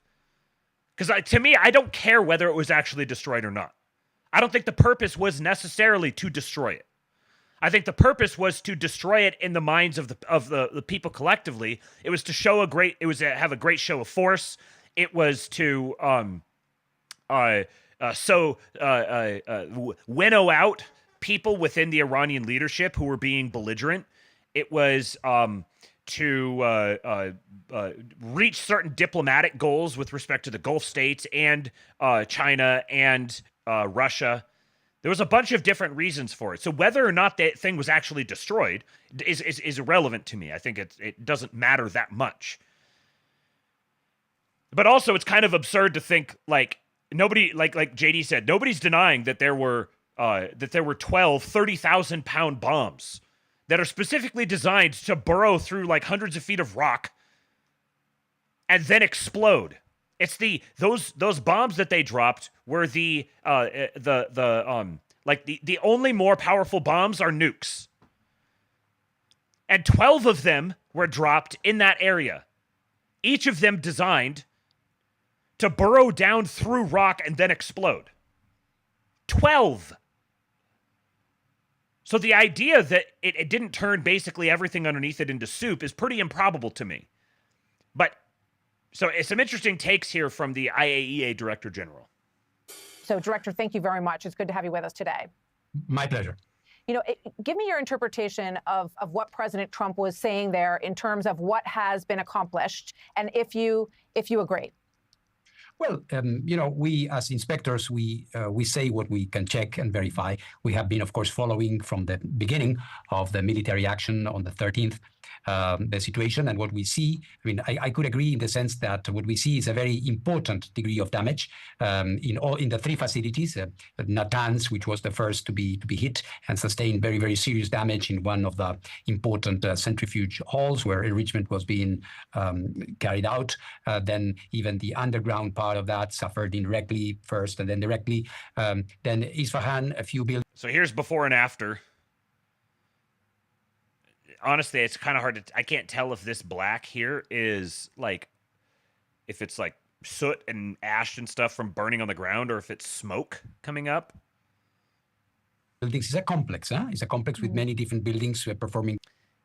This one here, you have the before and after that there's this angle doesn't really show it quite as well, but some of the after photos show that you can actually see that the entire structure of the mountain range has changed, which is a pretty good indicator that, everything underneath it is soup. Different activities, but the damage sustained there was also very important. Of course, Fordo, which was the more... Yeah, that one there. You can see this. So obviously, here's the before. Here's what it looks like now. It had... I think Natanz, I can't remember if Natanz had, I think it got one of the big bunker busters, but it got hammered with a massive barrage of firepower, and it looks like this on the surface. Does this look like something? It looks like something that got hit by something, but given the nature of these bunker busters, the idea would be that hole right there, that was this ventilation shaft, it was dropped in there. So you had something that, a bomb, the only larger, more powerful bomb would be a nuke, was dropped in this spot. And it sure doesn't look like it got dropped up here. The nature of it is that it gets dropped here and it burrows down in. So the only thing left to conclude is that there must be absolute carnage underground. Fortified and protected facility. After the participation of the United States and the night from Saturday to Sunday, we have seen a lot of impact, of course, of these deep penetrating projectiles. And so, although no one has been there inside to see, of course, the conclusion is that the damage must be, very, very, very important. You mentioned the other day that they had made no secret that they have protected this material. And I believe you even mentioned a potential site near Isfahan where you believe that this material, 900 pounds potentially of enriched uranium, was taken. So can you tell us today, is that what your understanding is, that 900 pounds of enriched uranium was taken to this ancient site near Isfahan?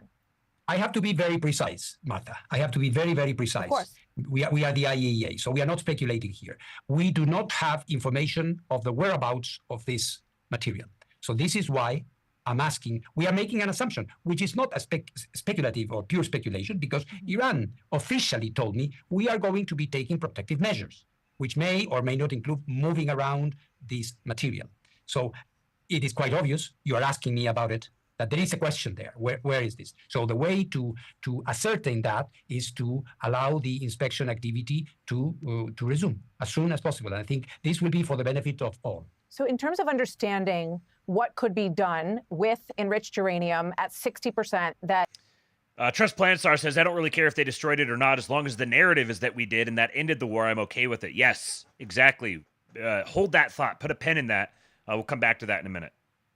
Potentially was removed from the site. I want to play this from Vice President Vance just last evening, talking about this enriched uranium stockpile and where it is and what could. What I got to say, this guy here seems, he seems like a pretty straight shooter. I don't get really like slippery bureaucrat vibes from him. He seems very Italian, just kind of very forthright. What could happen with it? Here it is. If they have 60% enriched uranium, but they don't have the ability to enrich it to 90%, and further, they don't have the ability to convert that to a nuclear weapon, that is mission success. That is the obliteration of their nuclear program, which is... Oh, come on. Why the president, I think rightly is... Are you guys still there? Or did the stream go down? Oh, no, it looks like it's still up there. Okay, everything just froze on my screen, and it sure looked like things went down. But it's all good. Okay, good. Apologies. Using that term. Do you agree with that statement, Director? I wouldn't argue with that, because 60% is not 90.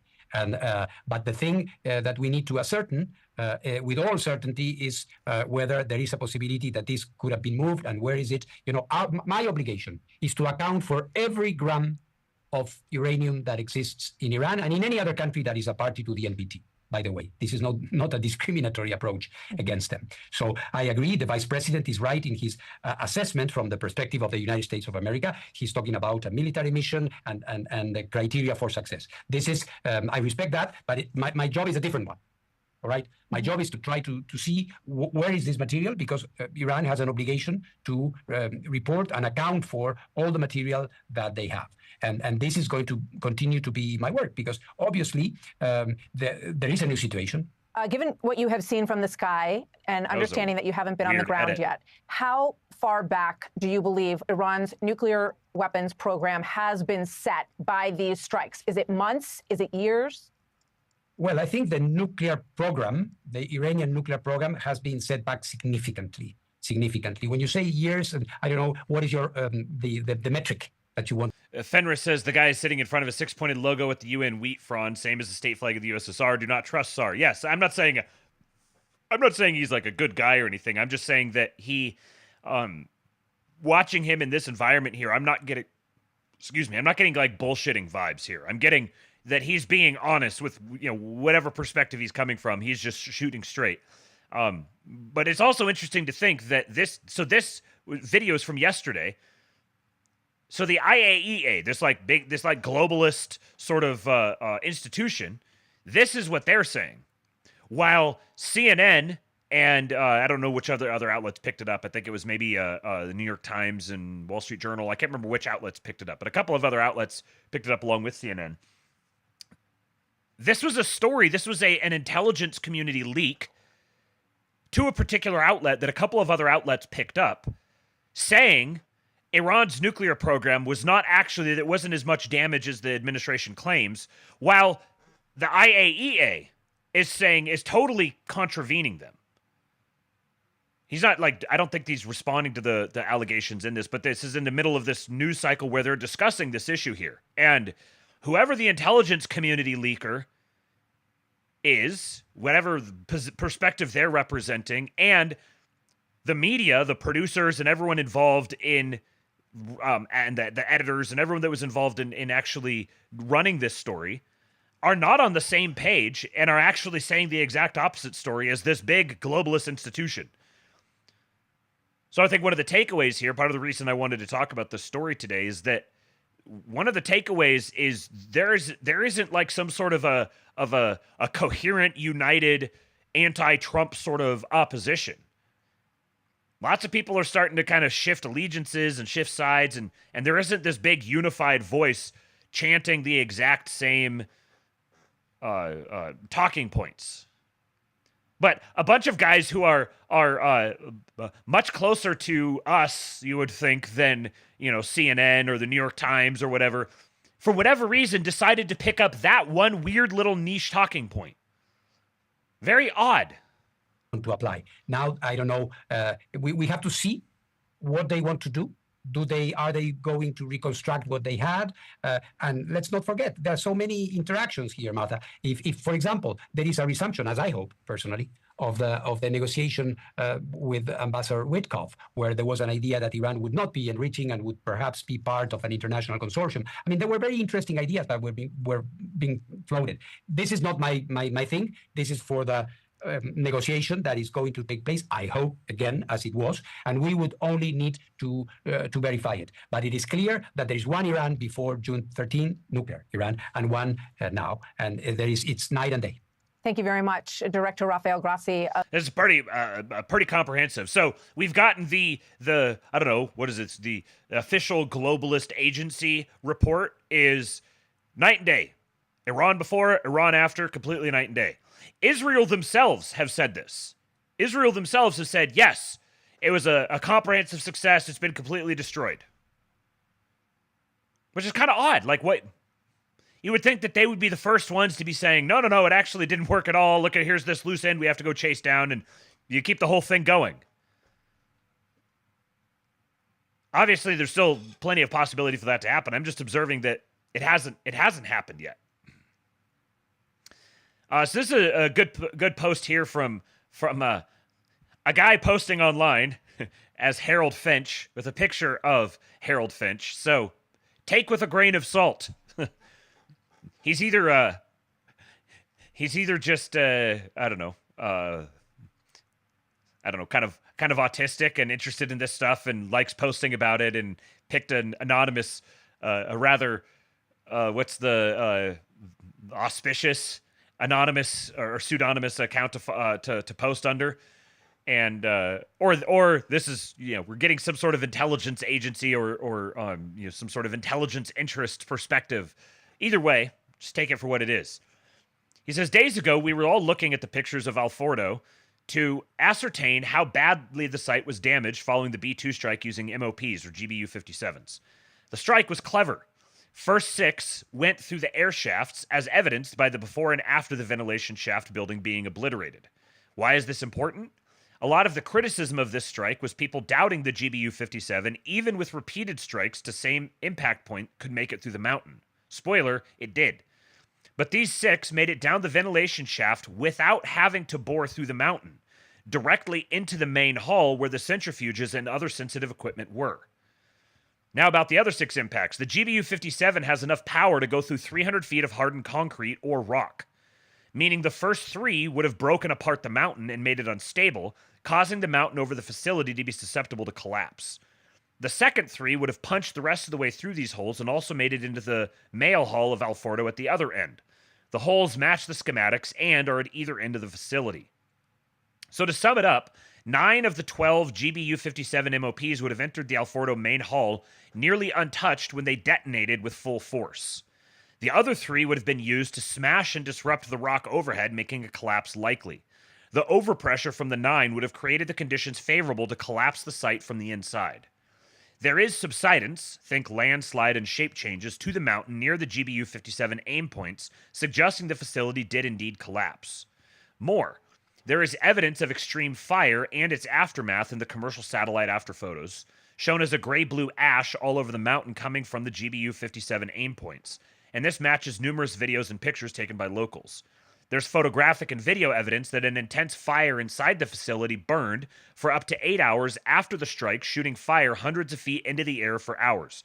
Now this, I saw some videos that were debunked as not from this, so take this all here with a grain of salt.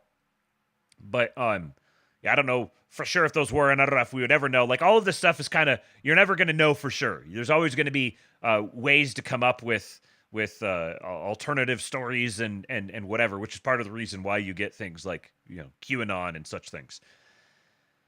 So what was it in Alfordo that burned so intensely?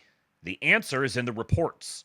Official word has been released here on X that the administration and U.S. military is sure that the Iranian regime had moved the highly enriched uranium 60% to Alfordo for safekeeping, as they didn't believe the site could be penetrated.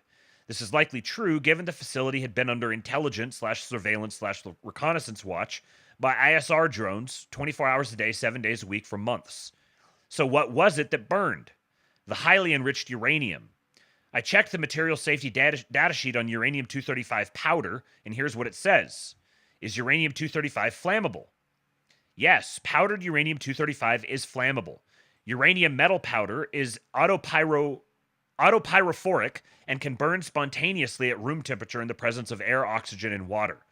The adiabatic flame temperature of uranium in air and oxygen are 3,773 degrees Kelvin and 4,843 degrees Kelvin, respectively. Additionally, uranium is highly flammable, and finely powdered uranium can literally catch fire on contact with air. Now let's talk about Natanz. Some reports of OSINT accounts and others like Jen Griffin are claiming Natanz was also not struck sufficiently. Here's what we know. Natanz wasn't buried half as deep as Alfordo. It was well within the capabilities of a single GBU-57 to penetrate and destroy. However, we know for sure they used 2 GBU-57s on that site. So that one I was talking about, they had 2 there. I couldn't remember if they'd used one or not, but they actually had 2. And the aim point where it entered the underground facility is visible on commercial satellite imagery. In short, all 3 facilities are 100% dead. There's no undoing what was done to them. They are a total loss.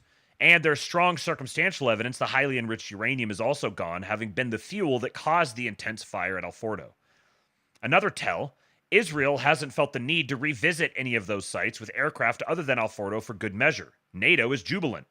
The Middle East nations are also happy with the outcome of the strike.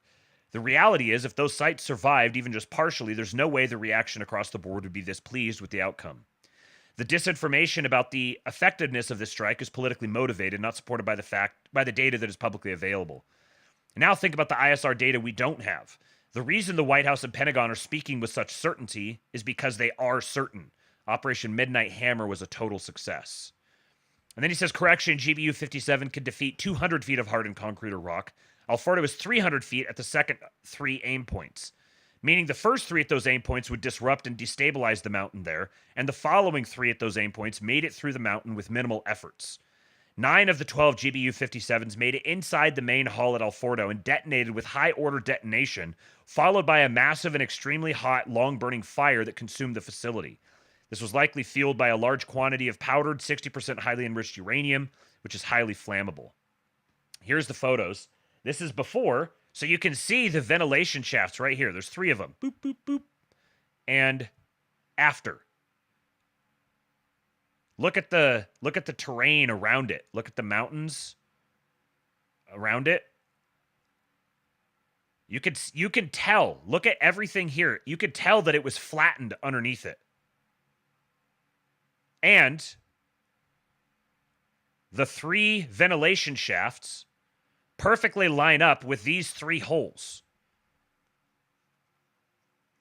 So nobody disputes that those bombs were dropped there. And they didn't just have to, like, the bombs were designed to be, you could drop them, like, on the ground, and they would go down into the bedrock, down through the granite or whatever.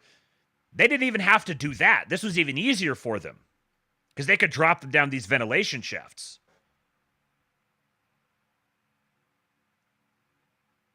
And these were the videos and photos that were going around that I've seen a couple that were debunked, and then I've seen others that haven't been debunked. So I have no way of debunking them either way. So I'll just take it for what it is now. Yeah, here's Trump's tweet toward the chick who released it. Natasha Bertrand should be fired from CNN. I watched her for 3 days doing fake news. She should be immediately reprimanded and then thrown out like a dog. She lied on the laptop from hell story, and now she lied on the nuclear site story, attempting to destroy our Patriot pilots by making them look bad, when in fact they did a great job and hit pay dirt. Total obliteration. She should not be allowed to work at fake news CNN. It's people like her who destroyed the reputation of a once great network. I don't know about that, Mr. President. Her slant was so obviously negative. Besides, she doesn't have what it takes to be an on-camera correspondent. Not even close. Fire Natasha. Not only is she dumb, she's ugly too. She's actually not really that ugly, but he just never misses, man. I haven't seen this tweet from Tulsi. What did she say? New intelligence confirms what POTUS has stated numerous times. Iran's nuclear facilities have been destroyed. If the Iranians chose to rebuild, they would have to rebuild all 3 facilities, Natanz, Fordo, Esfahan, entirely, which would take likely years to do.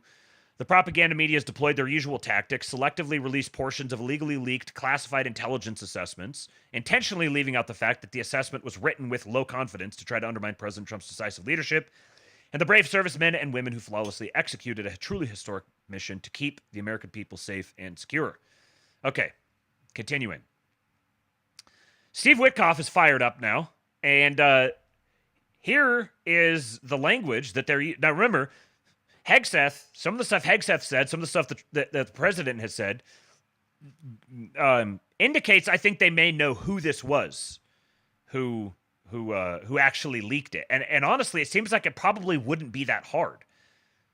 If you think about the number of different people who would have seen that, Not a whole lot of time had gone by between when the report was generated and when it leaked. So I would imagine that it wouldn't be that difficult. And they've already got, sniffers sniffing out leaks and investigating that to begin with. So I wouldn't be surprised if they know who it was and if we find out who it was. And here's what Steve Witkoff thinks should be done with them. Underline early, but it was leaked. Somebody decided to leak this from the DIA. And it's being used in the media, and it's all over today, that, Trump said it was obliterated, but it's not obliterated. It's set back months, but it's not over from Iran's nuclear program's perspective. Your reaction to that, and I assume you know what we're talking about with this leaked intel report. Well, it goes without saying that leaking that type of information, whatever the information, whatever side it comes out on, is outrageous. It's treasonous. So it ought to be investigated, and whoever did it, whoever's responsible for it, should be held accountable. It could hurt lives in the future. Leaking is a completely unacceptable thing. But let me give you, because I've read all the damage assessment reports from not just our government, but from other governments. And I'm not going to get into anything that's top secret, but let me tell you for sure what happened here. There are three distinct facilities in Iran that we were concerned with. Isfahan, which is a conversion facility. You cannot weaponize unless you have what's called the conversion process at the beginning of enrichment, and then a conversion process to metallicize the material at the end of enrichment. That conversion facility, which as far as we know is the only facility in Iran that can do this, was completely destroyed at Isfahan. It's above ground. It was hit with a 30,000-pound bunker buster, and it could not survive that hit. So they have no conversion opportunity, and that means they cannot weaponize, even if they've enriched to 90%. Then there are two other nuclear reactors in Natanz, one above ground and one below ground. The below ground one we know we eviscerated, and the above ground one, which had been hit by the Israelis and had been substantially damaged, we put another bomb on top of it just to make sure that it was eviscerated, and we know for a fact it was. Fordo is the last enrichment reactor that was operating there, and we put 12 bunker buster bombs on Fordo. There's no doubt that it breached the canopy. There's no doubt that it was well within reach of the depth that these bunker buster bombs go to. And there's no doubt that it was obliterated. These are very dogmatic statements that they're making here. And, for all of the rhetoric about how, this is same old, they're just, it's weapons of mass destruction all over again. If you've staked out this really ideological anti-war position, we shouldn't be involved in any of these conflicts. Leaving aside that just, okay, sure, you can have all the shoulds that you want. There's going to be involvement. This is the United States in 2025. There's not going to be no involvement in major conflicts somewhere on the globe. But even if you had a dogmatically anti-war president, he's still going to be forced to be involved in things like that. So the whole you're just there should be my bank account should have $500 million in it too. So there, now we've gotten our shoulds out of our system. This is the exact opposite. Even if you're saying, oh, this is just propaganda, they're just lying, they're just trying to sell their own narrative. What is the narrative that they're selling? Job is done. Everything was destroyed. This is the opposite of like, oh, look, actually, there's this thing. Oh, there's this other loose end. No, we got to go chase this thing. That was the old world. The old world was there was absolutely nothing that we could do that would actually solve these problems. It was like playing whack-a-mole. You push one down, another one pops up, and you're just chasing stuff around all over the place. This time, even if you want to be really cynical, say they're totally lying, it was all for show, blah, blah, blah, blah, blah, blah, blah.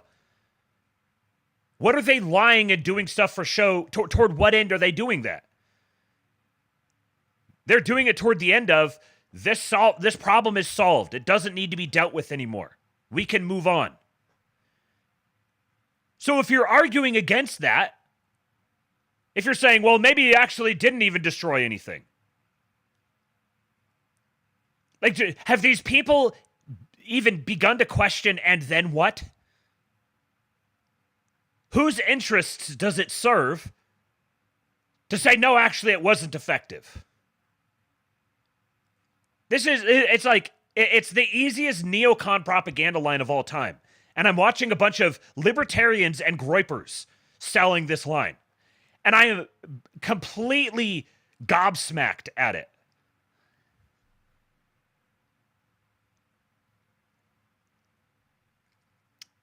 Here's Bannon's take on this. He's got some interesting inside info to share. Big announcement out of about the BRICS, POSO. But POSO, don't rush this. Before we get back to the bomb damage or the battle damage assessment, at least the preliminary got leaked, and we don't even know how accurate this is. It sounds like it's not particularly accurate with the deep state, some junior level leaking it.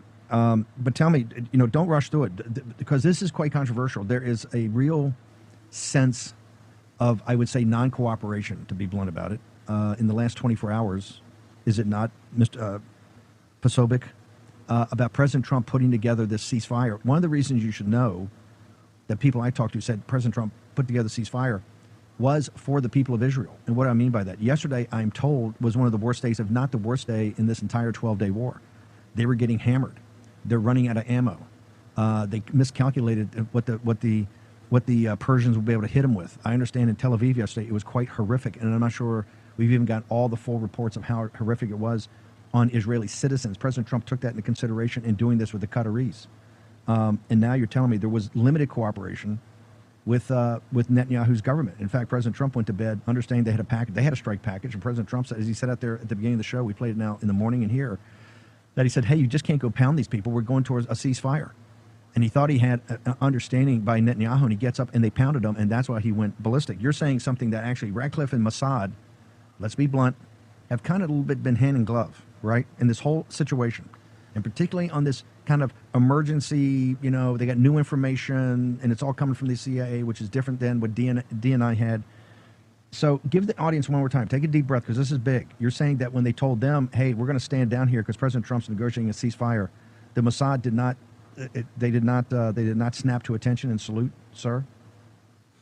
Steve, Surprise, Human surprise. Events is now reporting, according to two individuals who were briefed on this phone call between Mossad leadership and CIA director, that Mossad had indicated to the Central Intelligence Agency that they intended to press forward with various attacks, various strikes. We know these decapitation, assassination strikes that have been going on, and really indicative and emblematic of this 12-day war, certainly on day one, that initial shock and awe of the first day. And the CIA director responded, say, wait a minute, President Trump has called for a ceasefire, and that includes anything that you have on the ground that you can stop as of right now. Mossad indicated they wanted to push forward, and the CIA director said, if this continues, that intelligence sharing, this was the warning, that intelligence sharing, this relationship will be severed after that point. And at that point, they finally stood down, at least for now.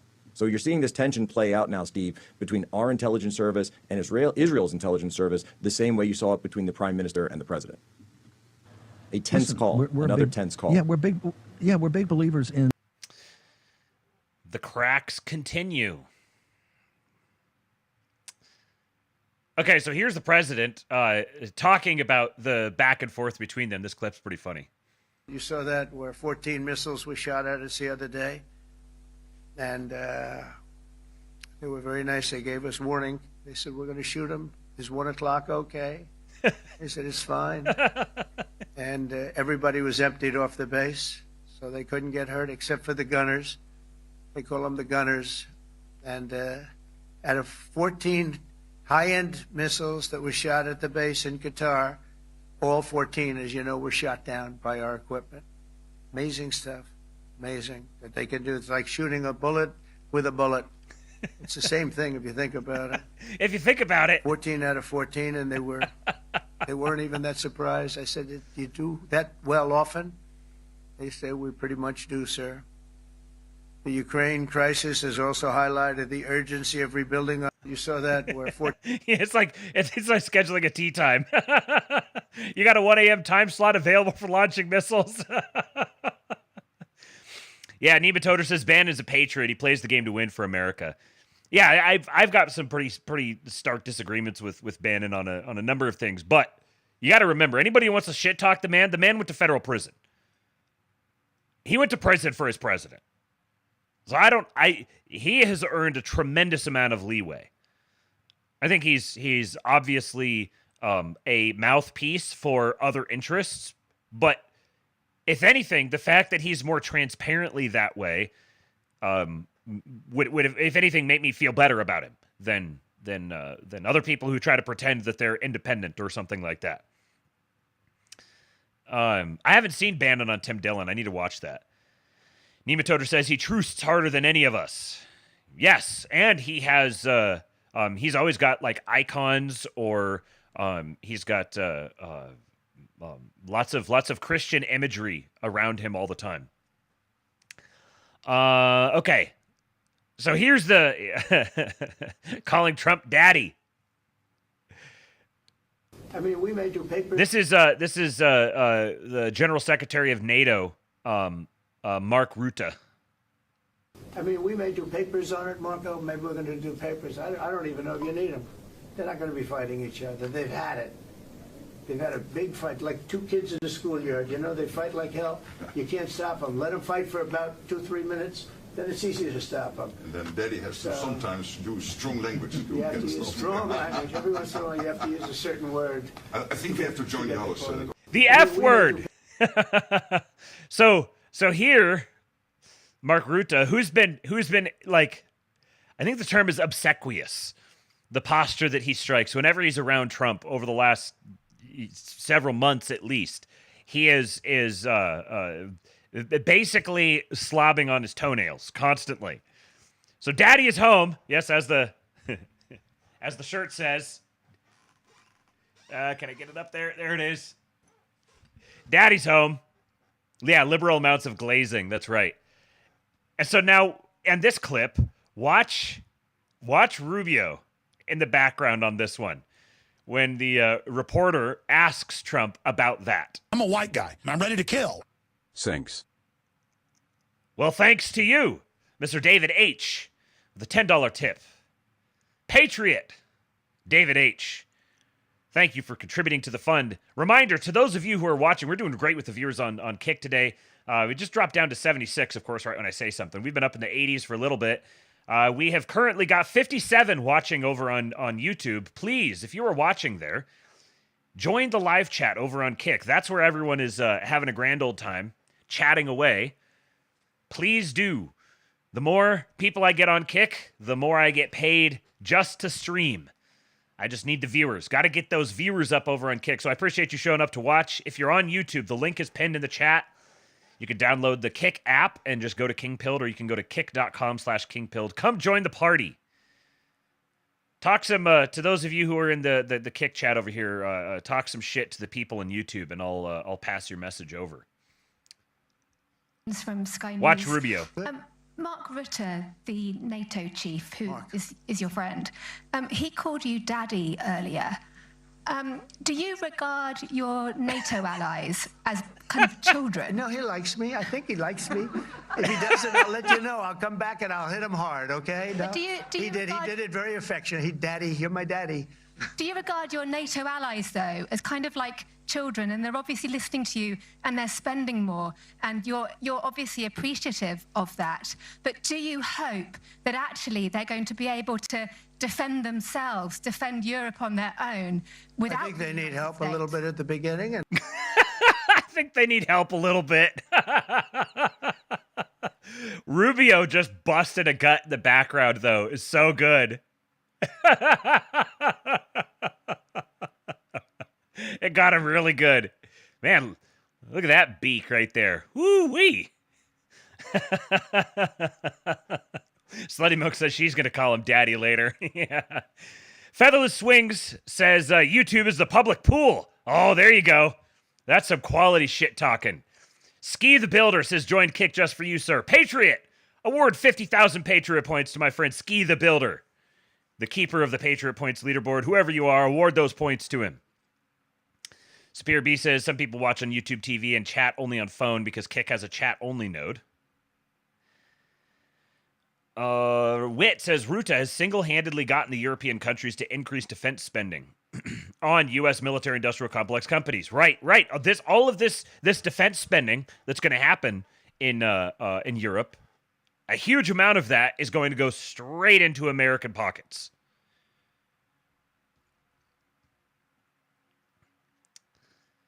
Spirit B says this administration gives me vibes of that everyone respects one another and can get along even though they have some fundamental differences somewhere. You're right.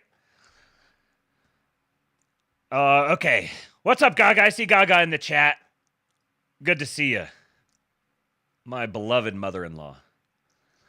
Okay, so here's some interesting Europe-related news. This is from a couple of days ago. Tom Luongo says this is the biggest news of the week. So this is from The Last Refuge, the conservative treehouse. From Sundance, says DC Insider outlines how Rubio removed capability of foreign governments to extract intelligence from Trump administration. This is, yeah, I know it's cut off on the... let me see if I can do this here. If I do this... Come on. Spread this out. Pull this over this way. Pull this over this way. There we go. For those of us who get wigged out by things not being straight.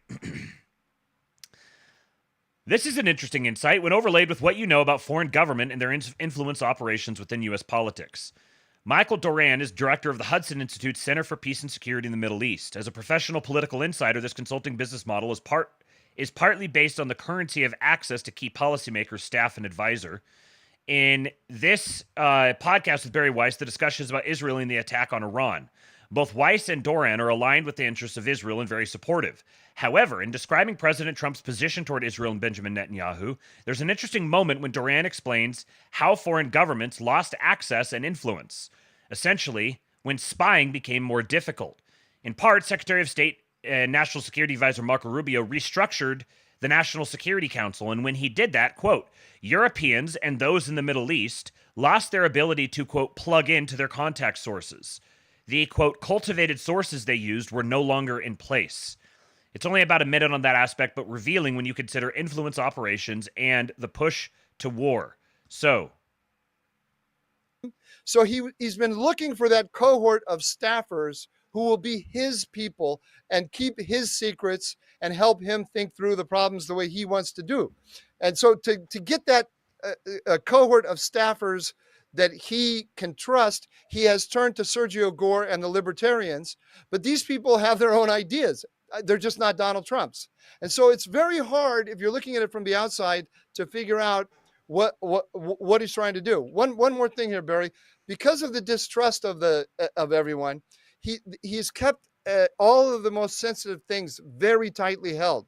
Nobody knows what's happening on Iran besides him and Steve Witkoff and one or two of Steve Witkoff's staffers. There's only one guy who's in the room with him with the Rakchi, so I'm told. It's a guy from the CIA, not somebody from the traditional establishment. Witkoff, I assume, is talking very closely with Donald Trump, probably Marco Rubio as well, maybe Michael Anton in the State Department, but not more than that. And I'm hearing from Europeans, I'm hearing from Middle Easterners, they can't find how to plug in to the system. They can't get information that's reliable. They don't know. Look, just think about, they cleaned out the whole NSC 2 weeks ago.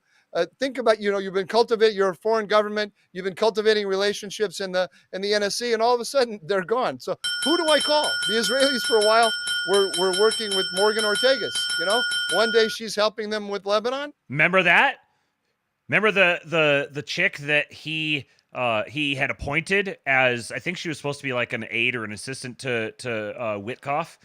And when he appointed her, he said, basically, I'm doing this as a favor. I haven't been very impressed with her in the past, but maybe she can make up for it. And then she just got canned recently. That's the chick he's talking about right here. The Israelis were working closely with her. We're working with Morgan Ortagus. One day she's helping them with Lebanon, the next day she's gone. So this is the unfortunate side of Donald Trump. He's not communicating his big goals in a way that allows everyone to line up with him accordingly. This is the downside. He's not communicating, so everyone can line up. Yes, Marco Grande indeed. What an absolute revelation that guy has been. Zoomer Dylan says Rubio is a patriot, 7 billion Patriot points. I do believe that puts Rubio at the top of our Patriot points leaderboard. I don't think anybody's ever been awarded anywhere near 7 billion. And I think he deserves it. Absolutely deserves it. Mr. Sue says, OMG, I just downloaded the Kick app. UX and UI is so much better than the phone browser. If you guys have been using the phone browser, I don't know what's wrong with you. You should absolutely just download the Kick app. It's very slick. It works very, very nicely. The whole chat experience is much better. Yeah, it's from a streamer's perspective, it's much nicer than YouTube, and I've gotten almost exclusively good feedback on it from people who are watching. It just there's little bugs here or there occasionally, as there is with YouTube, and the AI. There's an AI hate speech monitor on there that's a little aggressive. It's also very smart. Okay. Let's keep this going here. Here's another very interesting report that came out. This was June 21. Close NATO's doors to Ukraine. Foreign Affairs on the alliance's fear of direct conflict with Russia. The publication notes that NATO countries are not ready to accept Ukraine into the alliance due to fears of an escalation with the conflict with Russia. Isn't this a change in tone? Okay, hold on here. I gotta come back and fix this so everything doesn't look all fucky. Can't have things looking fucky. That sure wouldn't do. All right. Despite past promises, consensus within the alliance on inviting Ukraine to join has not been reached and is unlikely to materialize in the foreseeable future. At the same time, NATO member states have made it clear that the alliance does not consider the defense of Ukraine a basis for starting a war with Russia. At the same time, the alliance made it clear that the defense of Ukraine just repeated the same thing. Continuing talk about possible membership only weakens Kiev's position since it creates false expectations and does not bring real guarantees. An official refusal to join NATO would simplify ceasefire negotiations and would allow dialogue to be built on an honest and realistic basis. So this is written in Foreign Affairs. Close NATO's door to Ukraine. Years of empty promises have not helped Kiev or fostered peace. Written by Charles Kupchan. So we will, Foreign Affairs is a Council on Foreign Relations outlet. So if they're saying no Ukraine in NATO, that is quite a development. So I don't have any more on this for the time being. We'll keep an eye on it, and if I see more updates on this is another one that Luongo signal boosted. Thanks to him for putting that in front of me. All right, I told you guys about this. This may be an opportunity for a little tactical chimping, a little targeted tactical chimping. We got a public employee who's got to go. Burrowing in. This is from Tyler O'Neill on Twitter. What if I told you a former lawyer for Kamala Harris, who also worked for Biden's National Security Council, remains at the Defense Department under Trump, despite publicly saying that Trump is, quote, unfit to hold office? Samantha Goldstein.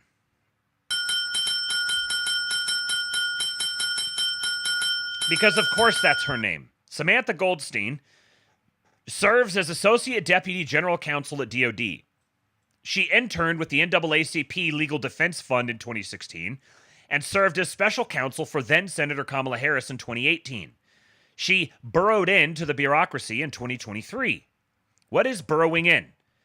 Presidents appoint 3,000 plus people for political positions, but there are at least 2.3 million federal workers. Most are in ostensibly non-political career positions.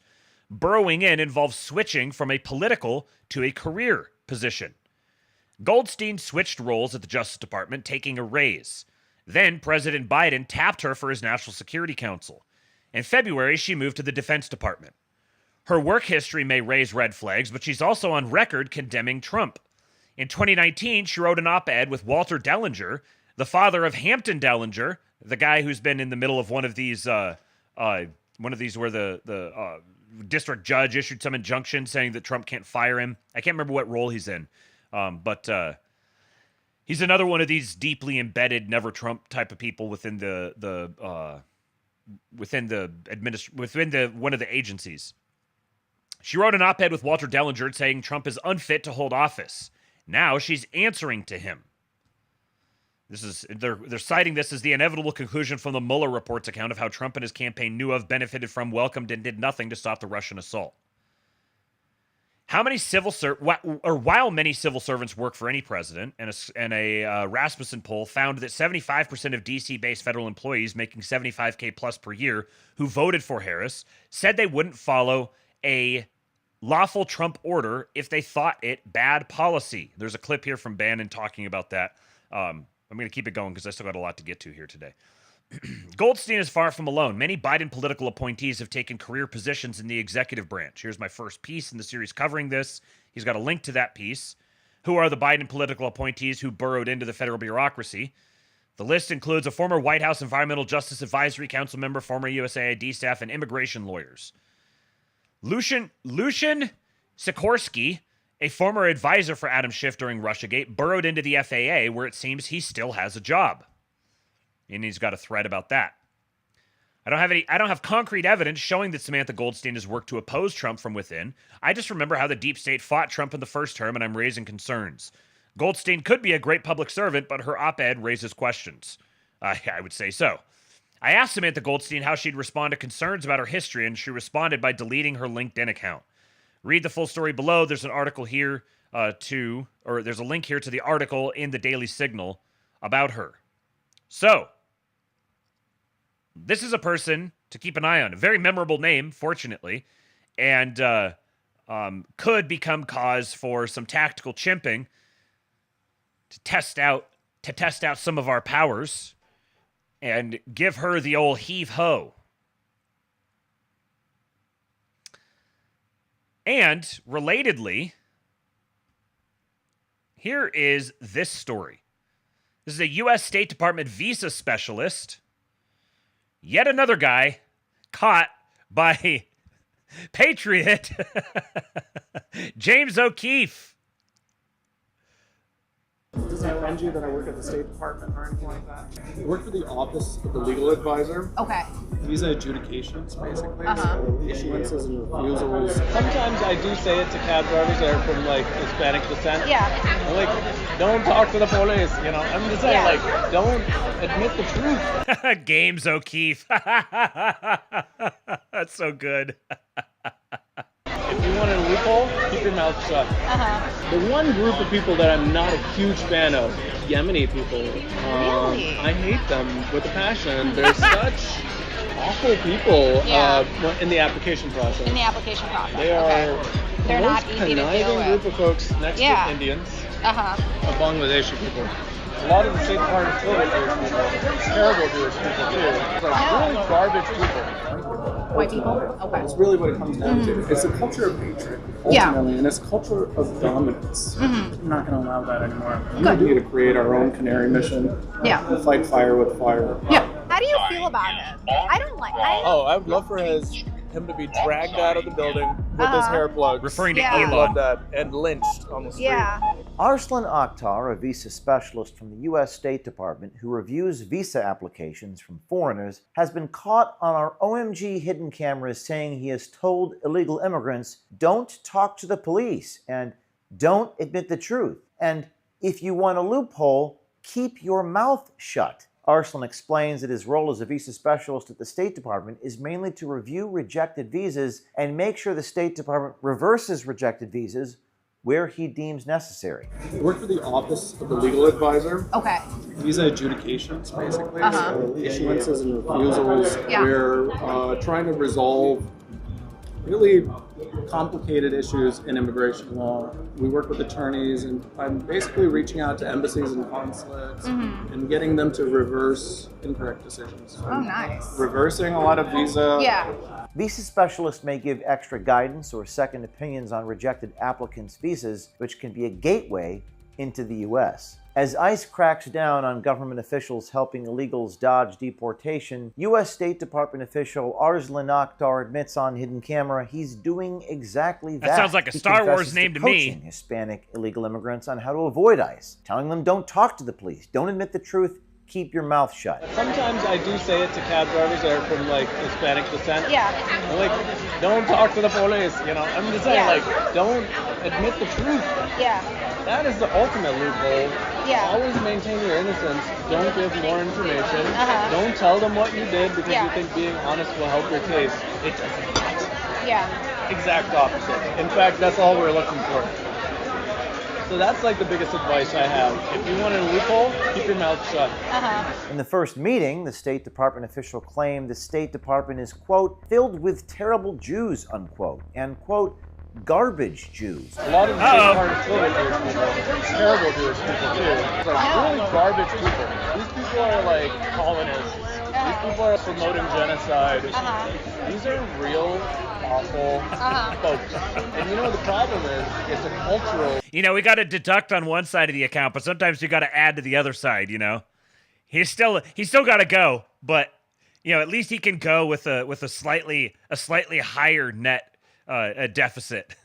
Issue with these guys. Over the years, I've worked with Jewish organizations, and all of them are awful people that really don't want change. I don't feel discrimination, but when I do feel it, it's from a Jewish person. Arslan also... Oh yeah, I wonder if he's talking about Stephen Miller. He's gotten the Giga Jew glare. He's been on the receiving end of the Giga Jew glare. Tells us he hates white Americans, saying their culture is one of hatred and dominance. I dismiss the hell out of them. I don't even want to see them. I don't even give a shit about them. That's sort of the way that I see these people over here. You can't even think about them. You're talking about... Oh, sorry, I'm speaking my language. White people? Okay. It's really what it comes down to. Enforcing a structure where we're at the bottom. Yeah. I'm not going to allow that anymore. It's a culture of hatred, ultimately. Yeah. And it's Arslan Dolph Ochtler. of dominance. They feel like they have the right to dominate everybody, to claim Greenland, claim Canada, claim Israel, Palestine. Now, in light of the recent news regarding Israel and Iran, the State Department visa specialist told our hidden cameras that he, quote, hates Israel. Quote, I hate them to death, unquote. It was like a program that the Israelis were doing called Daddy's Coming Home. Yeah. And they're just like, bomb the entire family once the dad, who's a fighter, comes home. And they kill the entire family. Where have you guys heard about that program? Daddy's Home?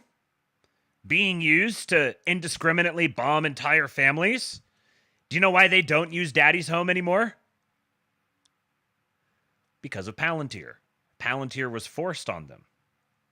Why should I have to care about their humanity when they're killing us like 6 times over, you know? Man, fuck these people. I hate them to death. I do too. The State Department visa specialist decided to dig even deeper into his disdain for the Yemeni people. Arslan tells us that he hates Yemeni people, quote, with a passion, and states Yemeni people are, quote, awful in the visa application process. He also talks about how Indians are, quote, conniving, and that Bangladeshi people are, quote, awful and, quote, lie for no reason. I put these things in quotes, so I want you to make sure I didn't say this. He said this. The one group of people that I'm not a huge fan of. Are white people? Well, no, it's actually Yemeni people. Really? I hate them with a passion. They're such awful people in the application process. In the application process. They are They're the not most easy to deal conniving with. group of folks next to Indians.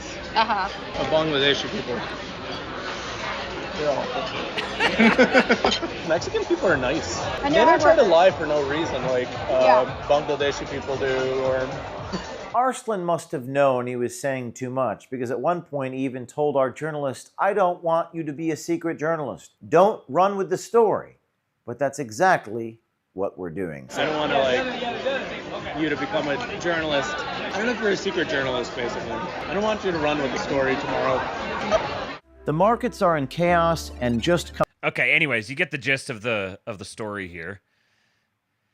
And State Department replied, said, "Hi, so-and-so. Thanks again for the call and the update. Below is attributable to senior State Department official. Quote, the contractor is no longer employed by the U.S. State Department. Upholding the rule of law and protecting the integrity of our immigration system is essential, which is why the department will launch a new contractor screening and vetting process." And the Department of State said, "This is just the beginning. These radicals with anti-American views have been embedded in our executive branch for generations, and we're systematically cleaning out contractors that have allowed this. Let us be clear. If you have these views and you work in or with the State Department, we will find you."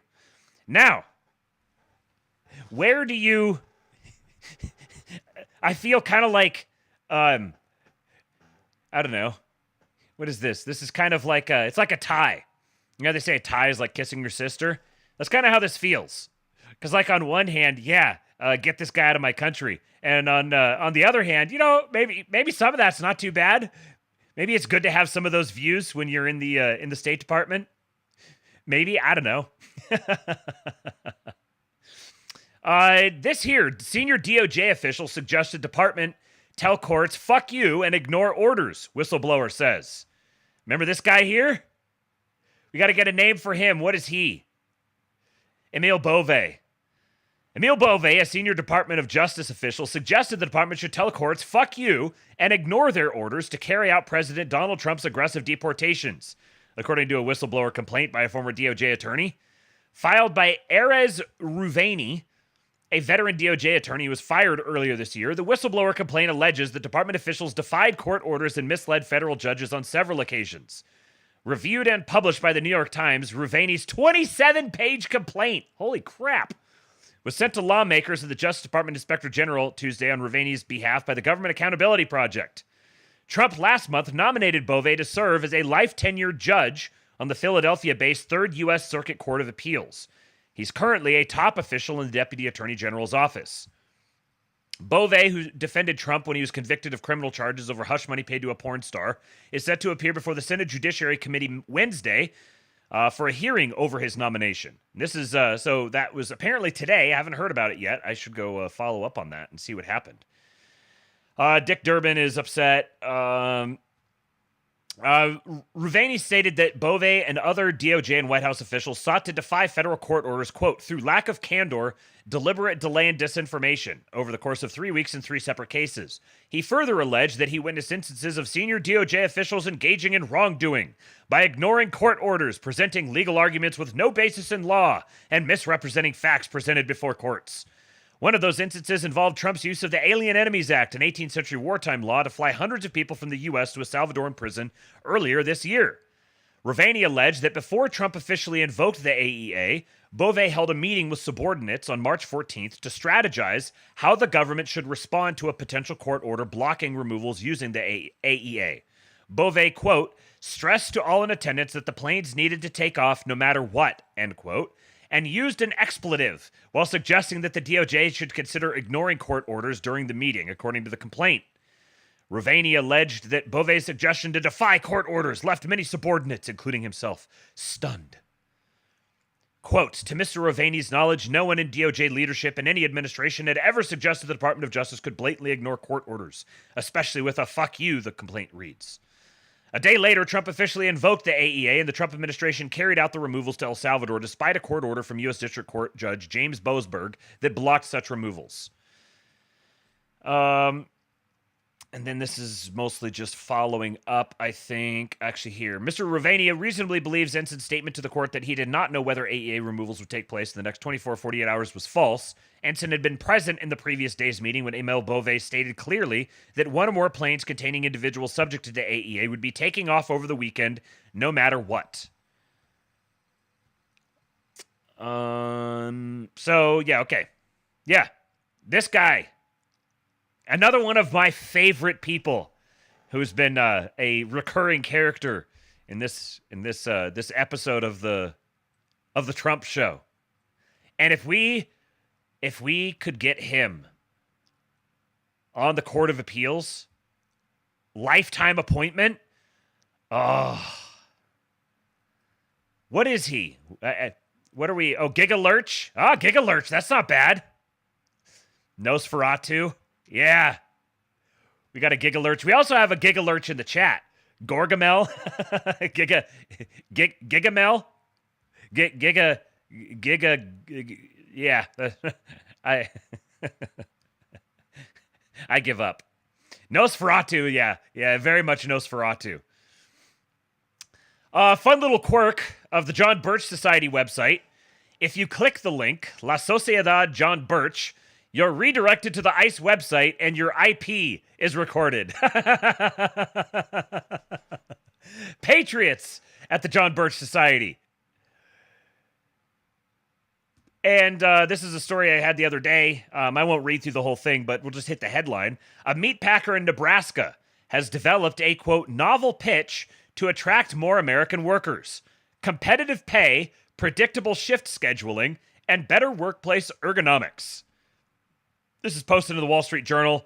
A new meatpacking plant's novel pitch to attract American workers. A Nebraska slaughterhouse offers ergonomic workstations and no night shift to lure employees as the immigration crackdown threatens its traditional labor force. They're just saying it outright here. Its traditional labor force is a bunch of illegals. And they got the illegals out of there. And so now the slaughterhouse is having to adapt to appeal to American workers. As Curtis LeMay did nothing wrong on Twitter says, help. Need emergency, got what I voted for. Emergency, got what I voted for meme. Do you feel like you've gotten what you voted for so far? Post a Trumps in the chat if you feel like you've gotten what you voted for so far. New data. This is going to be some delicious lib screaming. New data show that ICE is pulling record numbers of people off the streets who have no criminal convictions of any kind. This is not just a change from the Biden admin. This is a radical tactical shift compared to Trump 1.0. These types of arrests are up over 1,000% from 2017. ICE is arresting 1,100% more non-criminals on the streets than in 2017. This is non-custodial or at-large arrests of people without criminal convictions. So the yellow line down here was 2016, 2017, and the black line here is 2024, 2025. So you can see right here. This is the inauguration. Boom! ICE is nabbing far more non-criminals off the streets than people with criminal convictions, 4 times more. So this is non-custodial or at-large arrests of people without criminal convictions in 2025.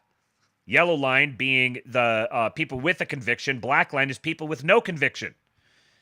In early June, overall, 71% of ICE arrests were of people without a criminal conviction. 69% of those booked into detention had no criminal conviction. If we look at people without criminal convictions or any pending charge, there has been a staggering increase since May when Stephen Miller explicitly told ICE to focus on non-criminals and to deprioritize criminals. That didn't ever actually happen. He never said to deprioritize the criminals. He said, give me more non-criminals. So this here, the chart has the black line is 2024 and 2025. Yellow line is 2016 and 2017. This is arrest of people with no criminal charges or convictions, rolling weekly sums.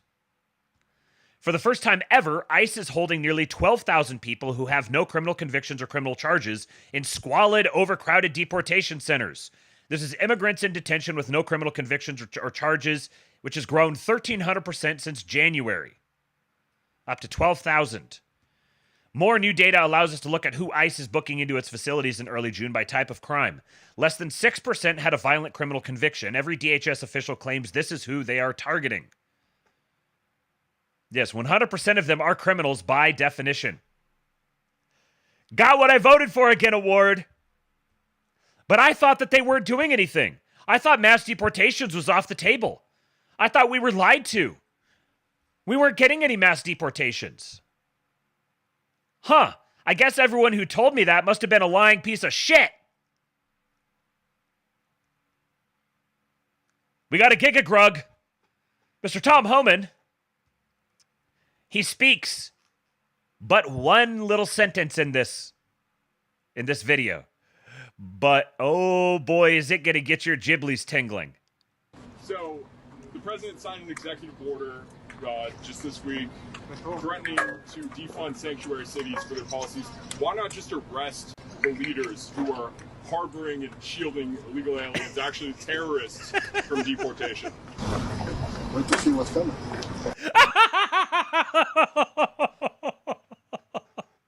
Look at his face! Look at his fucking face, man!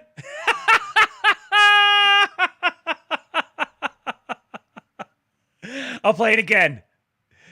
So, the president signed an executive order just this week threatening to defund sanctuary cities for their policies. Why not just arrest the leaders who are harboring and shielding illegal aliens, actually terrorists, from deportation? Wait to see what's coming. Oh, it is just art. The slow zoom. I think it's kind of a quick zoom, but the close up, and then there comes the smile. There it is. Yep. That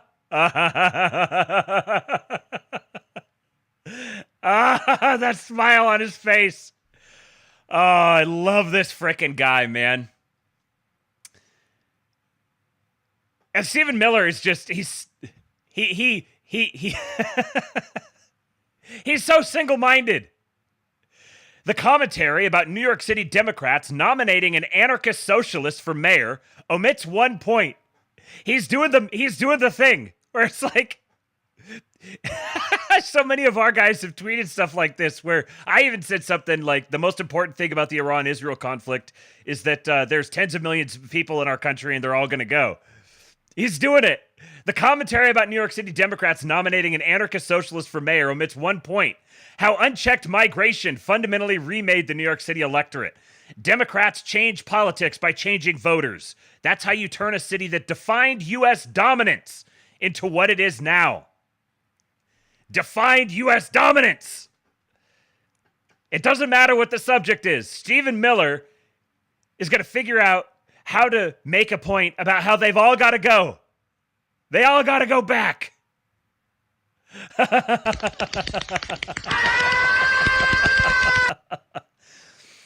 Okay, so this I can never remember what the fucking dude's name is. What was the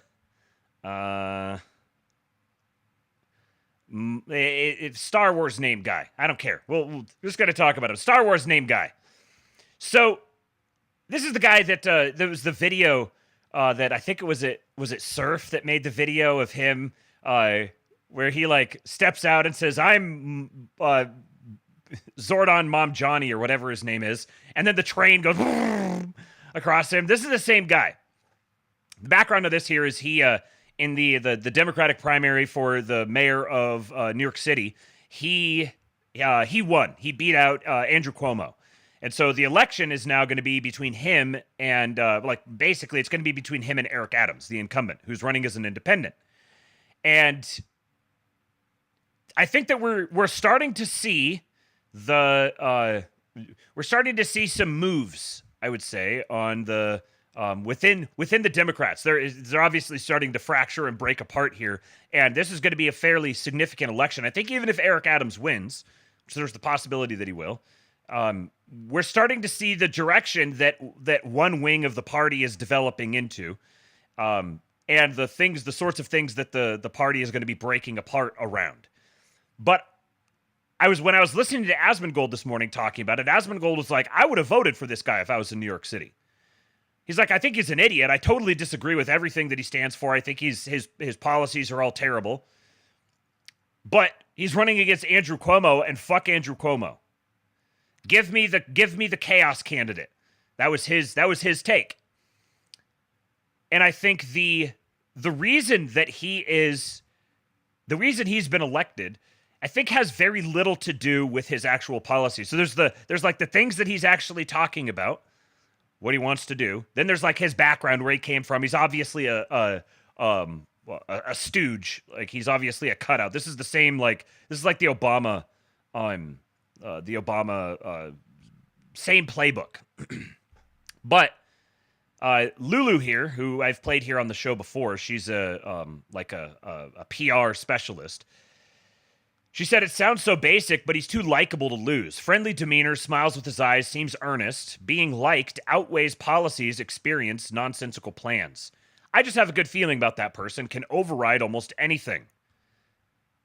And this is when I've watched videos of him. I've watched a few, seen some of his ads and everything. And he's genuinely, if you take yourself, if you put yourself in the shoes of someone who doesn't immediately recoil at his politics or at the fact that he's brown, if you're just like your ordinary FanDuel American sort of person, just kind of normie, it's very obvious why he has developed a cult of personality around him and why he was always going to be successful, especially going up against a bunch of stodgy old establishment dudes like Andrew Cuomo. One of the clips that Asmongold played was during the debate when they asked each of the candidates there what would be the first foreign place that they would visit after they were elected, and all the other guys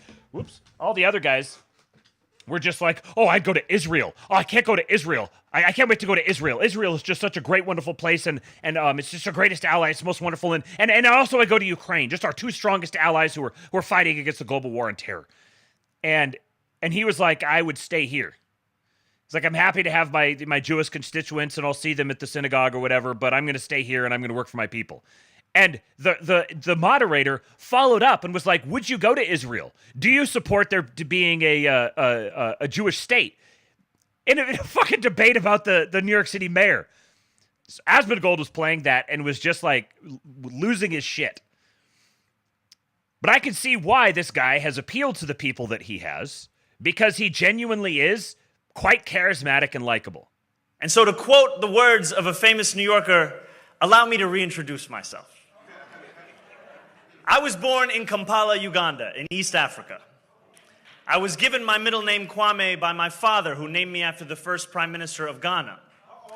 And decades ago, in Uganda, we won our independence from the British in 1962. We can clap for that. And when we did, the United States government gave the Ugandan government 23 scholarships as a gift for independence. And my father won one of those scholarships. He came to this country to study to be an engineer at the University of Pittsburgh. And sometime into his studies, his face buried in his book, he heard the words reverberate in the corridor around him, "Which side are you on? Which side are you on?" These were words being sung by members of SNCC, the Student Nonviolent Coordinating Committee, recruiting students to get on the bus to go to Montgomery, Alabama. And my father got on that bus. He marched. He was hosed down. He was thrown in jail. He was given one phone call. And he called the Ugandan ambassador to the United States. He said, "Can you get me out of jail?" The ambassador said, "What are you doing in jail? We sent you there to study." My father said, "You sent me here as a gift for our freedom. They are fighting for theirs."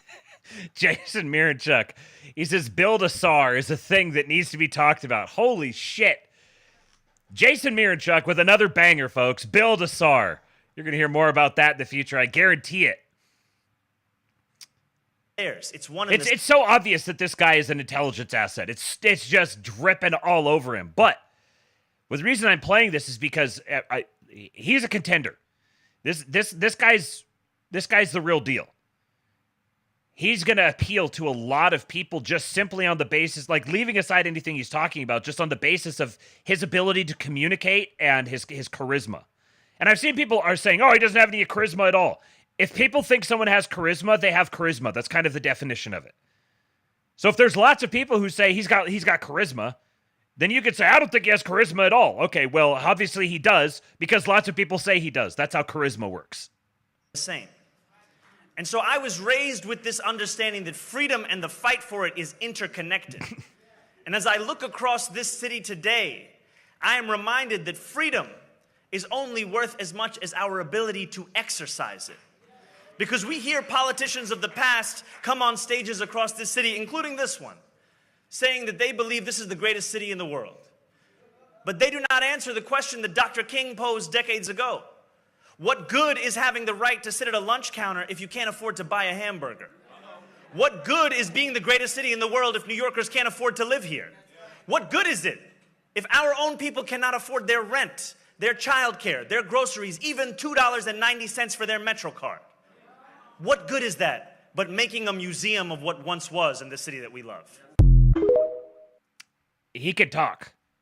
A lot of people said that Obama was a good public speaker. Obama was good when he had a script that he could read off of. Anytime that Obama had to ad-lib it or anything, it became obvious that he was legitimately a kind of a moron. So Signal here on Twitter says, one under-discussed part of the Mamdani campaign was the usage of the video filters.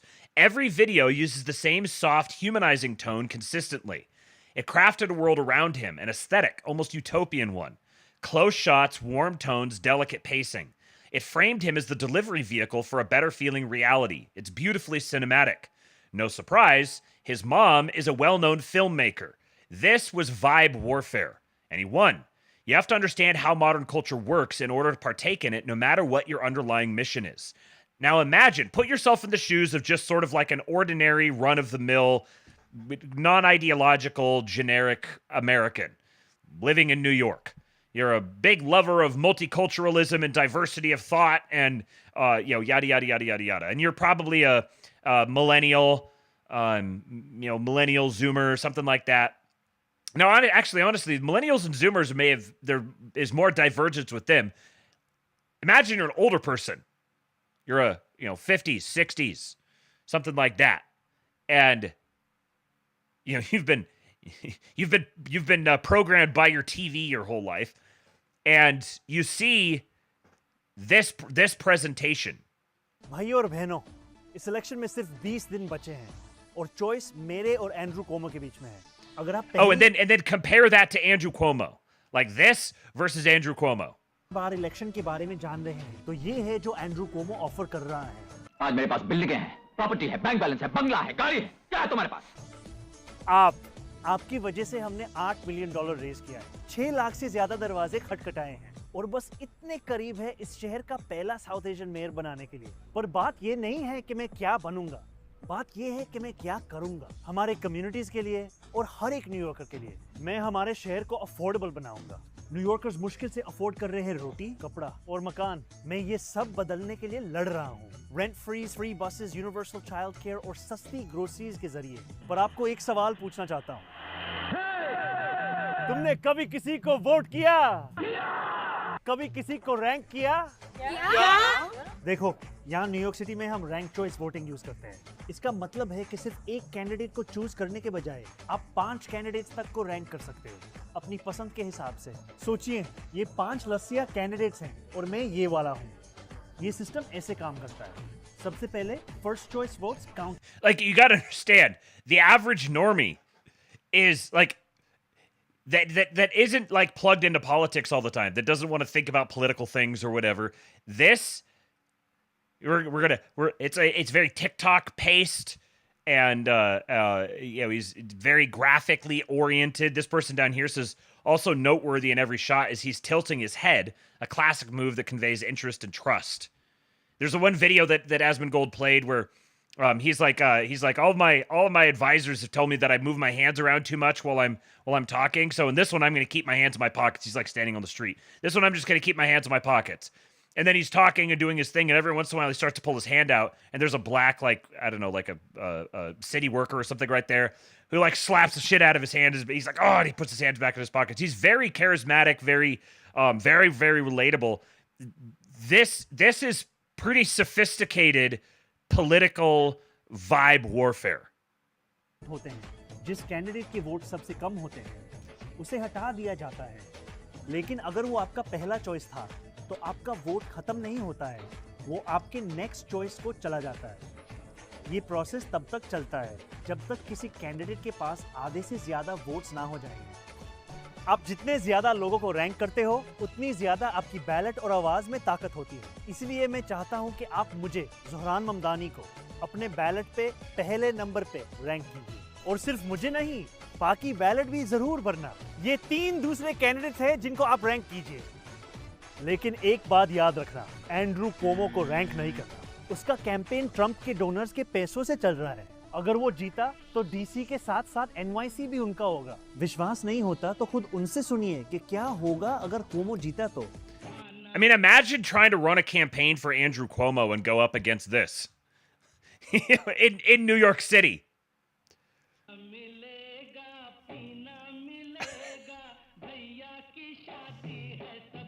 Billionaires के पास already सब कुछ है, अब आपका time आ गया।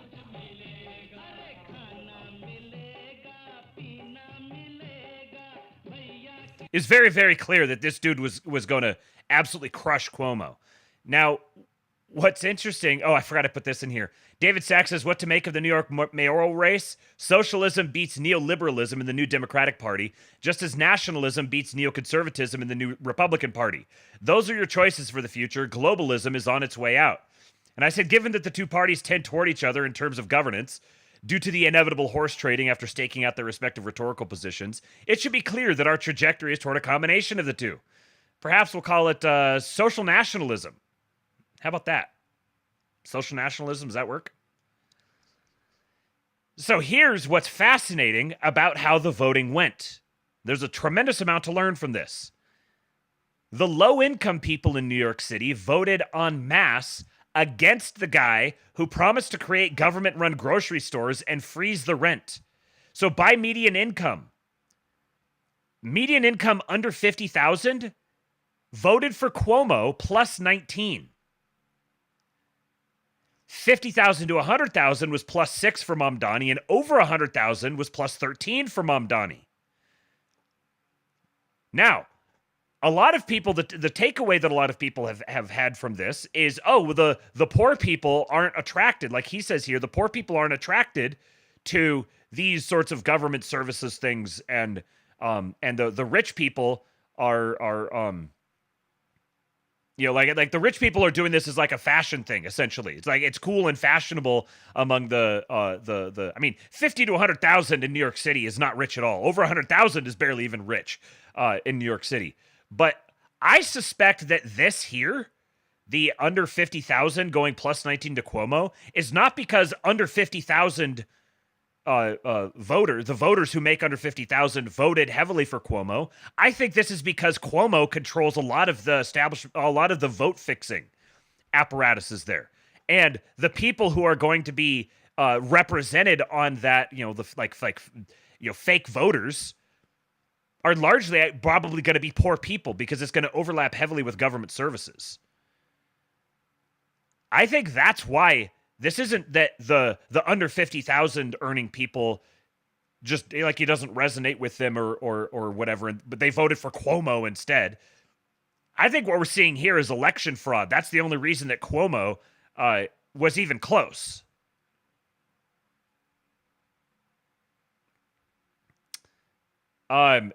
So this is a tweet from the guy in 2020. So what kind of mayor does New York City need right now? Me. And he shares this. Comrade Arya Rajendran, age 21, new mayor of youngest mayor of a major city in the world. He called his shot 5 years ago, and he's talking about a literal commie.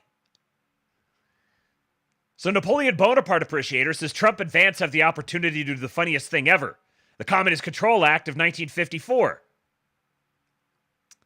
And then Quas Lacrima says, more than that, the Naturalization Act stipulates that if anyone expresses revolutionary communist sympathies within 5 years of becoming a citizen, that is prima facie evidence he lied during the naturalization process. His citizenship should be stripped immediately. He's only been a citizen for 7 years.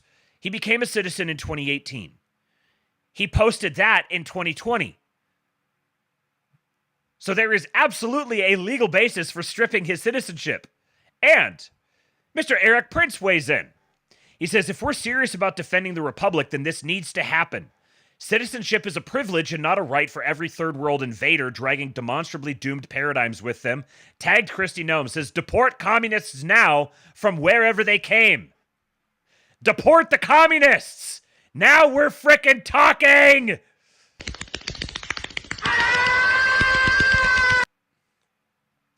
Chris Rufo says the thing about Zohran Mamdani is that he is not an Islamist, but a regime leftist who understands that the symbols of the exotic other are an extremely valuable currency within the world of the radical left. This is exactly right. Say what you want about Rufo, he nails this.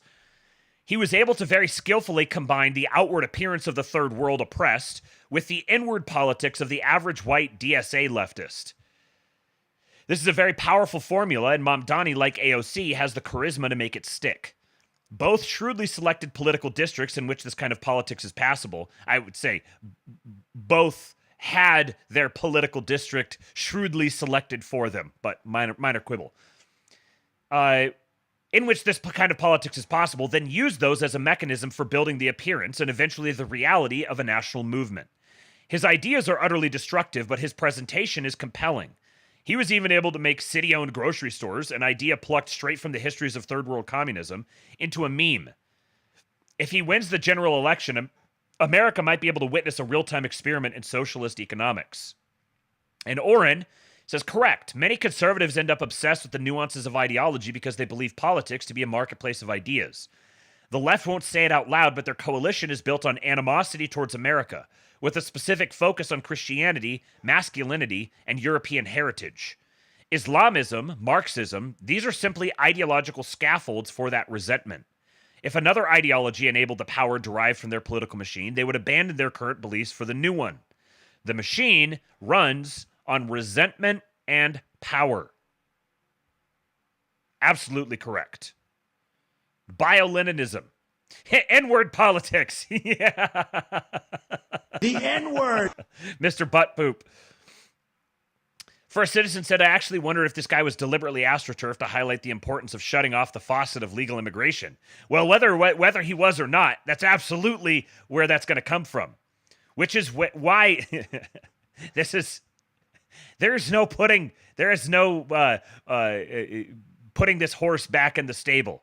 We are hurtling along this pathway, and things are only going to escalate. Nobody's backing down anytime soon on either side.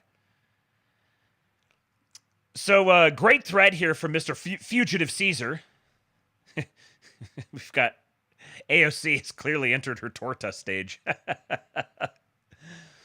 Scott Greer says you may be looking at the future of the Democratic Party. Fugitive Caesar says, based on the impeachment vote yesterday, did you know that there was an impeachment vote? Yeah, they voted to impeach Trump over the Iran-Israel thing. Only 79 Democrats voted for him in the House. Which means they also sussed out that there are 79 House Democrats who are an automatic anti-Trump vote. The rest of them are negotiable. He says, based on the impeachment vote today, it looks like the Democrats are about to undergo a vicious internal party civil war. A lot of the Democrats who voted with the Republicans today to protect Trump are going to lose primaries in 2026. Patrick Ruffini, one of the pollsters, said that Cuomo voters in this mayoral race, that 2025 Cuomo voters are 2028 Vance voters. And I think he's probably exactly right about that. The Republicans started having an internal civil war around 2007 to 2010, depending on when you want to start the clock. But it's only now in 2025 that the Republicans are seeing any tangible benefits from all the political infighting that culminated in President Trump. In the aftermath of the 2008 financial crisis, there were grassroots rebellions on both the left and the right. Both were absorbed into the establishment consensus. A lot of Tea Party congressmen sold out, or their districts were redrawn to force them out. Occupy Wall Street was co-opted by the Democrat establishment. There was a big speech by Hillary Clinton where she reframed the Democrat agenda by saying that destroying the big banks wouldn't solve racism or sexism. Leftist identity politics replaced economic populism. Bernie Sanders had the nomination stolen from him, then he sold out to endorse Hillary. Seth Rich was assassinated. The Democrat elites managed to suppress their political base and to smooth over the contradictions in their movement, so they never had this rebellion play out. The rebellion on the Democrat side is based on tensions and contradictions built up for 17 plus years at this point. The Democrats haven't had a real grassroots nomination in almost 2 decades. The Clinton machine, the Obama machine, controlled the party apparatus. It's going to get ugly. Democrats don't have a leader to walk them through this or to settle things down. The more Trump wins, the more Democrats will form a circular firing squad to savagely and venomously tear each other apart, scapegoating their fellow Democrats for Trump winning. Even in the best case scenario, it could easily be 10 plus years before the Democrats are able to politically and philosophically reorganize their party around a coherent aspirational vision. It's the worst possible time for them to turn on each other, but the knives are out. The best way for Donald Trump to fuck with this process is 100 million mass deportations. President Trump can displace their voter base while the Democrat Party is disorganized, distracted fighting over which politicians will be able to captain a dying political machine. Trump could deport 500,000 illegal migrants from New York City and clean out the Democrat voter base. And this article here says, just consider the New York State Medicaid-funded program for paying people to stay home with aging relatives. Back in 2014, only 20,000 people were paid by the program. When eligibility rules changed in 2015 during the outgoing Obama administration, the number jumped to 250,000. Today, the figure is more than 620,000 people. This taxpayer-funded program now makes up 12% of New York City's private sector jobs. 12% of New York City's private sector jobs is a Medicaid-funded program for paying people to stay home with aging relatives. Now, paying people to stay home with aging relatives is better than paying for other things, but I think the implication here is that this is a roundabout way of paying illegals to be here in the country. If Trump's big, beautiful bill passes during the next 2 weeks, America is going to experience a massive economic renaissance. The Democrats have been hoping Trump will stumble and self-destruct. The more Trump wins, the more helpless and lost their party will become. Democrats have been warning that tariffs will collapse the American economy, that factories can never come home from China, that illegal immigrants are necessary to do jobs Americans won't do. When America violates these orthodoxies, the Democrats will be stranded and demoralized. At no point in my life have the Republicans been confident or aspirational. They were the party of closeted homosexuals, boring Christians, and dorky accountants. Democrats used to be the sexy, rebellious, counterculture avant-garde. The roles are reversed. Democrats diluted their own talent pool with DEI. They're 10 to 20 IQ points dumber, and they're an intellectually nonsensical coalition incapable of defining what a man or a woman is. Hatred of white men and government money is the only common bond. Democrats were directly, indirectly getting paid about $2 trillion per year through grants, NGOs, media, schools, government bureaucracies. They had 30 to 100 million illegal migrants supporting them. Trump is cutting off their money and deporting their foreign loyalists. When Ron DeSantis was elected in Florida, he cleaned out the voter rolls, and Florida flipped 10 points from a narrow swing state to a deep red landslide. You can expect a 10-point margin of voter fraud in every Democrat state in the country. Trump might win California and New York. Without voter fraud, illegal migrants, and $2 trillion in annual government spending, the Democrat Party is unable to compete in a national election, and their current composition is maladapted for local races. Internally, the Democrats seem to be positioning against each other, leveraging for position and laying the groundwork to scapegoat the moderate Democrat members. This plays to the leftist base, who are mentally ill and don't want to admit they miscalculated or did anything wrong. The weirdest, craziest, most antisocial elements of the Democrat Party, pedophiles, troons, and black women, are running the show. All of the Democrat politicians are frightened of their own voters. The immediate pressure rewards doubling down on aggressive DEI and anti-white hatred. You can expect to see a lot of Democrat public events where voters yell and scream and foam at the mouth, forcing candidates to affirm religious catechisms like trans women are women, white privilege, Black Lives Matter, riots are mostly peaceful protests, no human is illegal. For Trump, now is the perfect time to stack wins, humiliate their leaders, cut off their money, and do 100 million mass deportations. This is a once-in-a-generation chance to crush the Democrat Party and dismantle their power structures. Absolute banger, fugitive Caesar, certified patriot. He has gotten the certified patriot stamp of approval from Slutty Milk. We got to deport them all. Fenris says there's a picture of AOC, probably AI generated with blonde hair and blue eyes, and I have to admit it makes me a bit Twitter-pated. Yeah, I know which one you're talking about. Jumpa's here figuring out ways around the AI mod.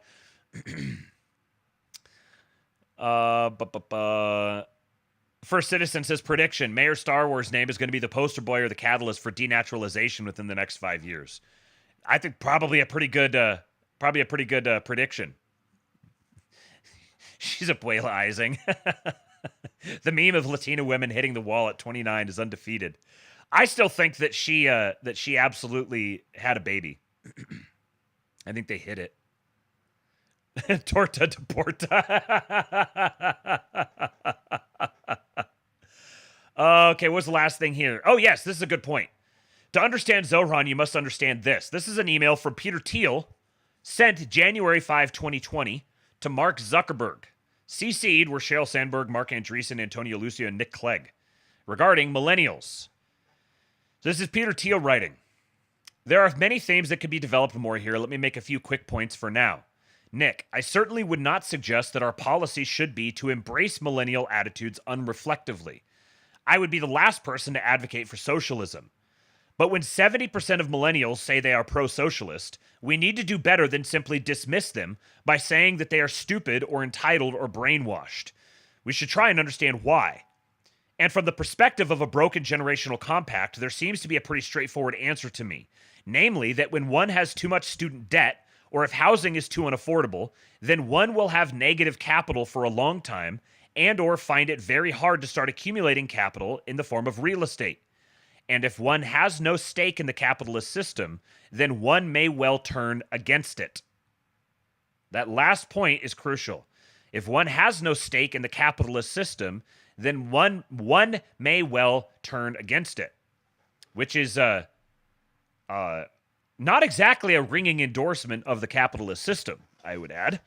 Whoa, that was crazy. Just got every single notification just spun right through the chat at one time. First Citizen says, Thiel saying this makes me think we might see Trump or Vance campaign on student loan forgiveness. I definitely, in order for them to actually do that, it would require a number of things behind the scenes. They would have to get a number of ducks in the row behind the scenes, but I've been waiting to hear that. I think it makes too much sense. But they have to align their various constituencies before they start approaching something like that. But I think that what we're seeing, and whether it's this guy, Mamdani or what have you, I'm not going to make a prediction on the New York City mayor's race. I could see either one working out, and frankly, both of them make great stories. Whether it's the Eric Adams, the the N-word mob boss, or The N-word. Sir, please you need to stop. There are children. Please stop. Whether it's Eric Adams, the independent, ostracized Democrat incumbent who stares down the new upstart and holds on to power, or if you get the new upstart who comes in, who's a literal socialist, and he's now the mayor of New York City, and everything that would entail. Either way, we're going to have so much content. But I think that looking at this Mamdani guy and JD Vance, you're starting to see the millennial generation, the two representatives of the millennial generation. And the thing that's most interesting to me, leave all the other conversations aside, what has distinctly characterized this Mamdani guy is his willingness to not kowtow to the Israel lobby.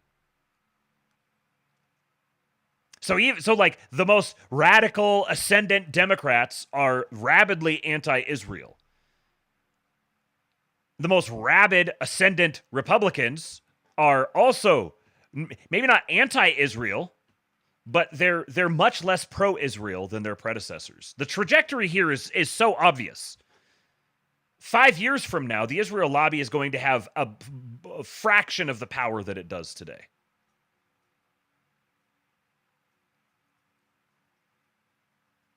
First Citizen says, student loan forgiveness is the low-hanging fruit of this generation, right along with mass deportations. Whoever does it cements singular party rule for a generation, much like civil rights and New Dealism did. Yep. Slosher says, forgiving student loans in trade of getting rid of student loan protection, making it like a car loan, limited payback period, and can be discardable in bankruptcy. It would destroy the universities. Yep. Yeah, and part of the reason why I think, number one, there needs to be a lot fewer boomers before that becomes politically feasible, because they are still a pretty substantial segment of the voting population. But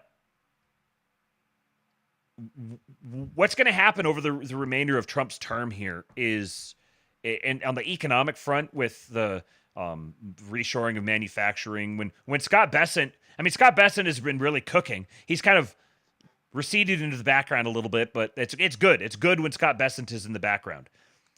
The second half of this administration, economically speaking, is going to be so different than where we've been for the entire globe.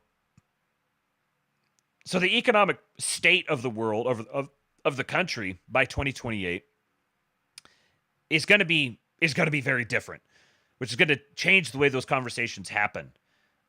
So I think ultimately there's going to be some sort of horse trading that can happen around that, because new opportunities are going to open up, and then you can hold those opportunities hostage in return for things like getting a agreement for some sort of variable student loan forgiveness. But I think by 2028, imagine a presidential election between this Mamdani guy and JD Vance. Like I think that's a potentiality. And what's happening here, so I've made the prediction in the past about like Maha taking over the Democrat Party infrastructure. And really we have the Democrats and we have the Libertarians. And I think the Democrats are going to go through a major split. And I think that the split that they're going to go through is going to be much more substantial than the one the Republicans went through. Because they're doing it right after the Republicans did it. So the Republicans are on the ascendancy. They're consolidating their power. And there's going to be powerful interests that are left out in the cold. And I suspect that they're going to split, and we're going to see two competing second parties that are going to compete to be the new outer party. And one of them is going to be constituted around like Maha Trump skeptics and like the neoconservative Barry Weiss IDW sort of crowd, the DeSantis types of people.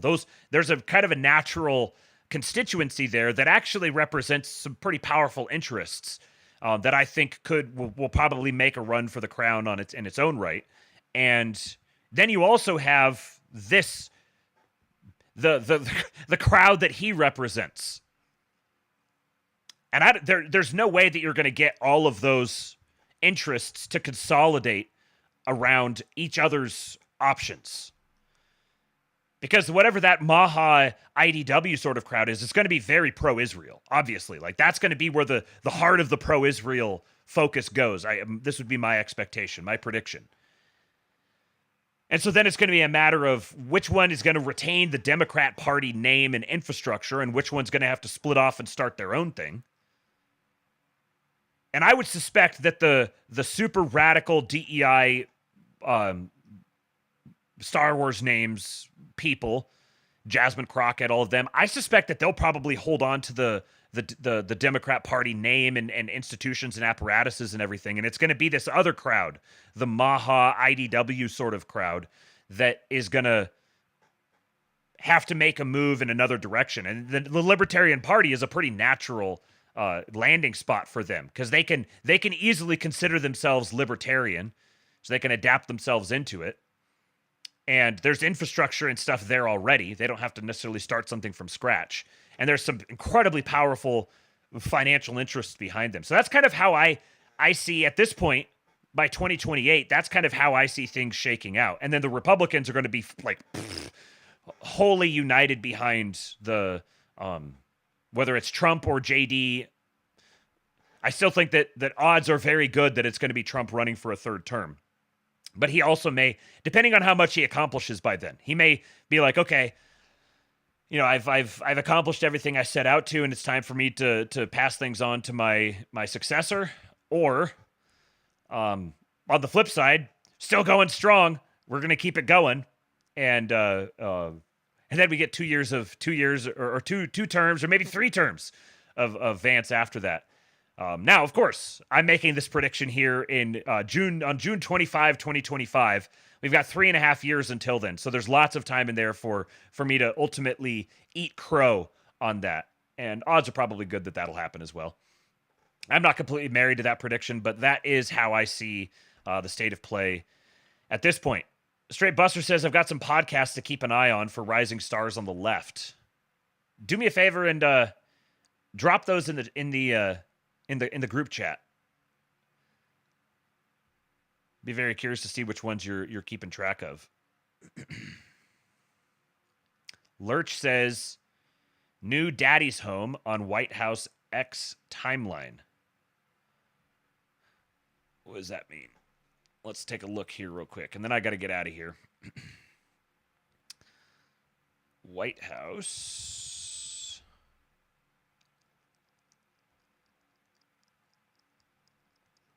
Oh my goodness. Okay, I was thinking of a different Daddy's Home, but this is great. We'll wrap with this, and then I'll give you guys Hulk. White House, Daddy's Home.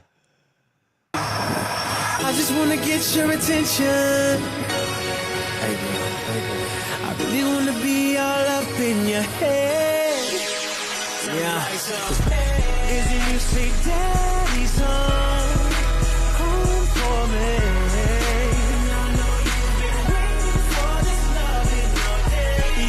It goes so hard.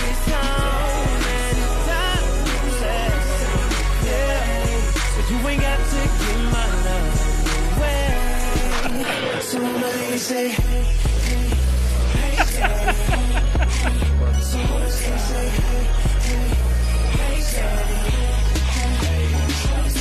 I ain't gotta do a lot of flexing. Shawty, you already know handshake. what it is. Somebody say,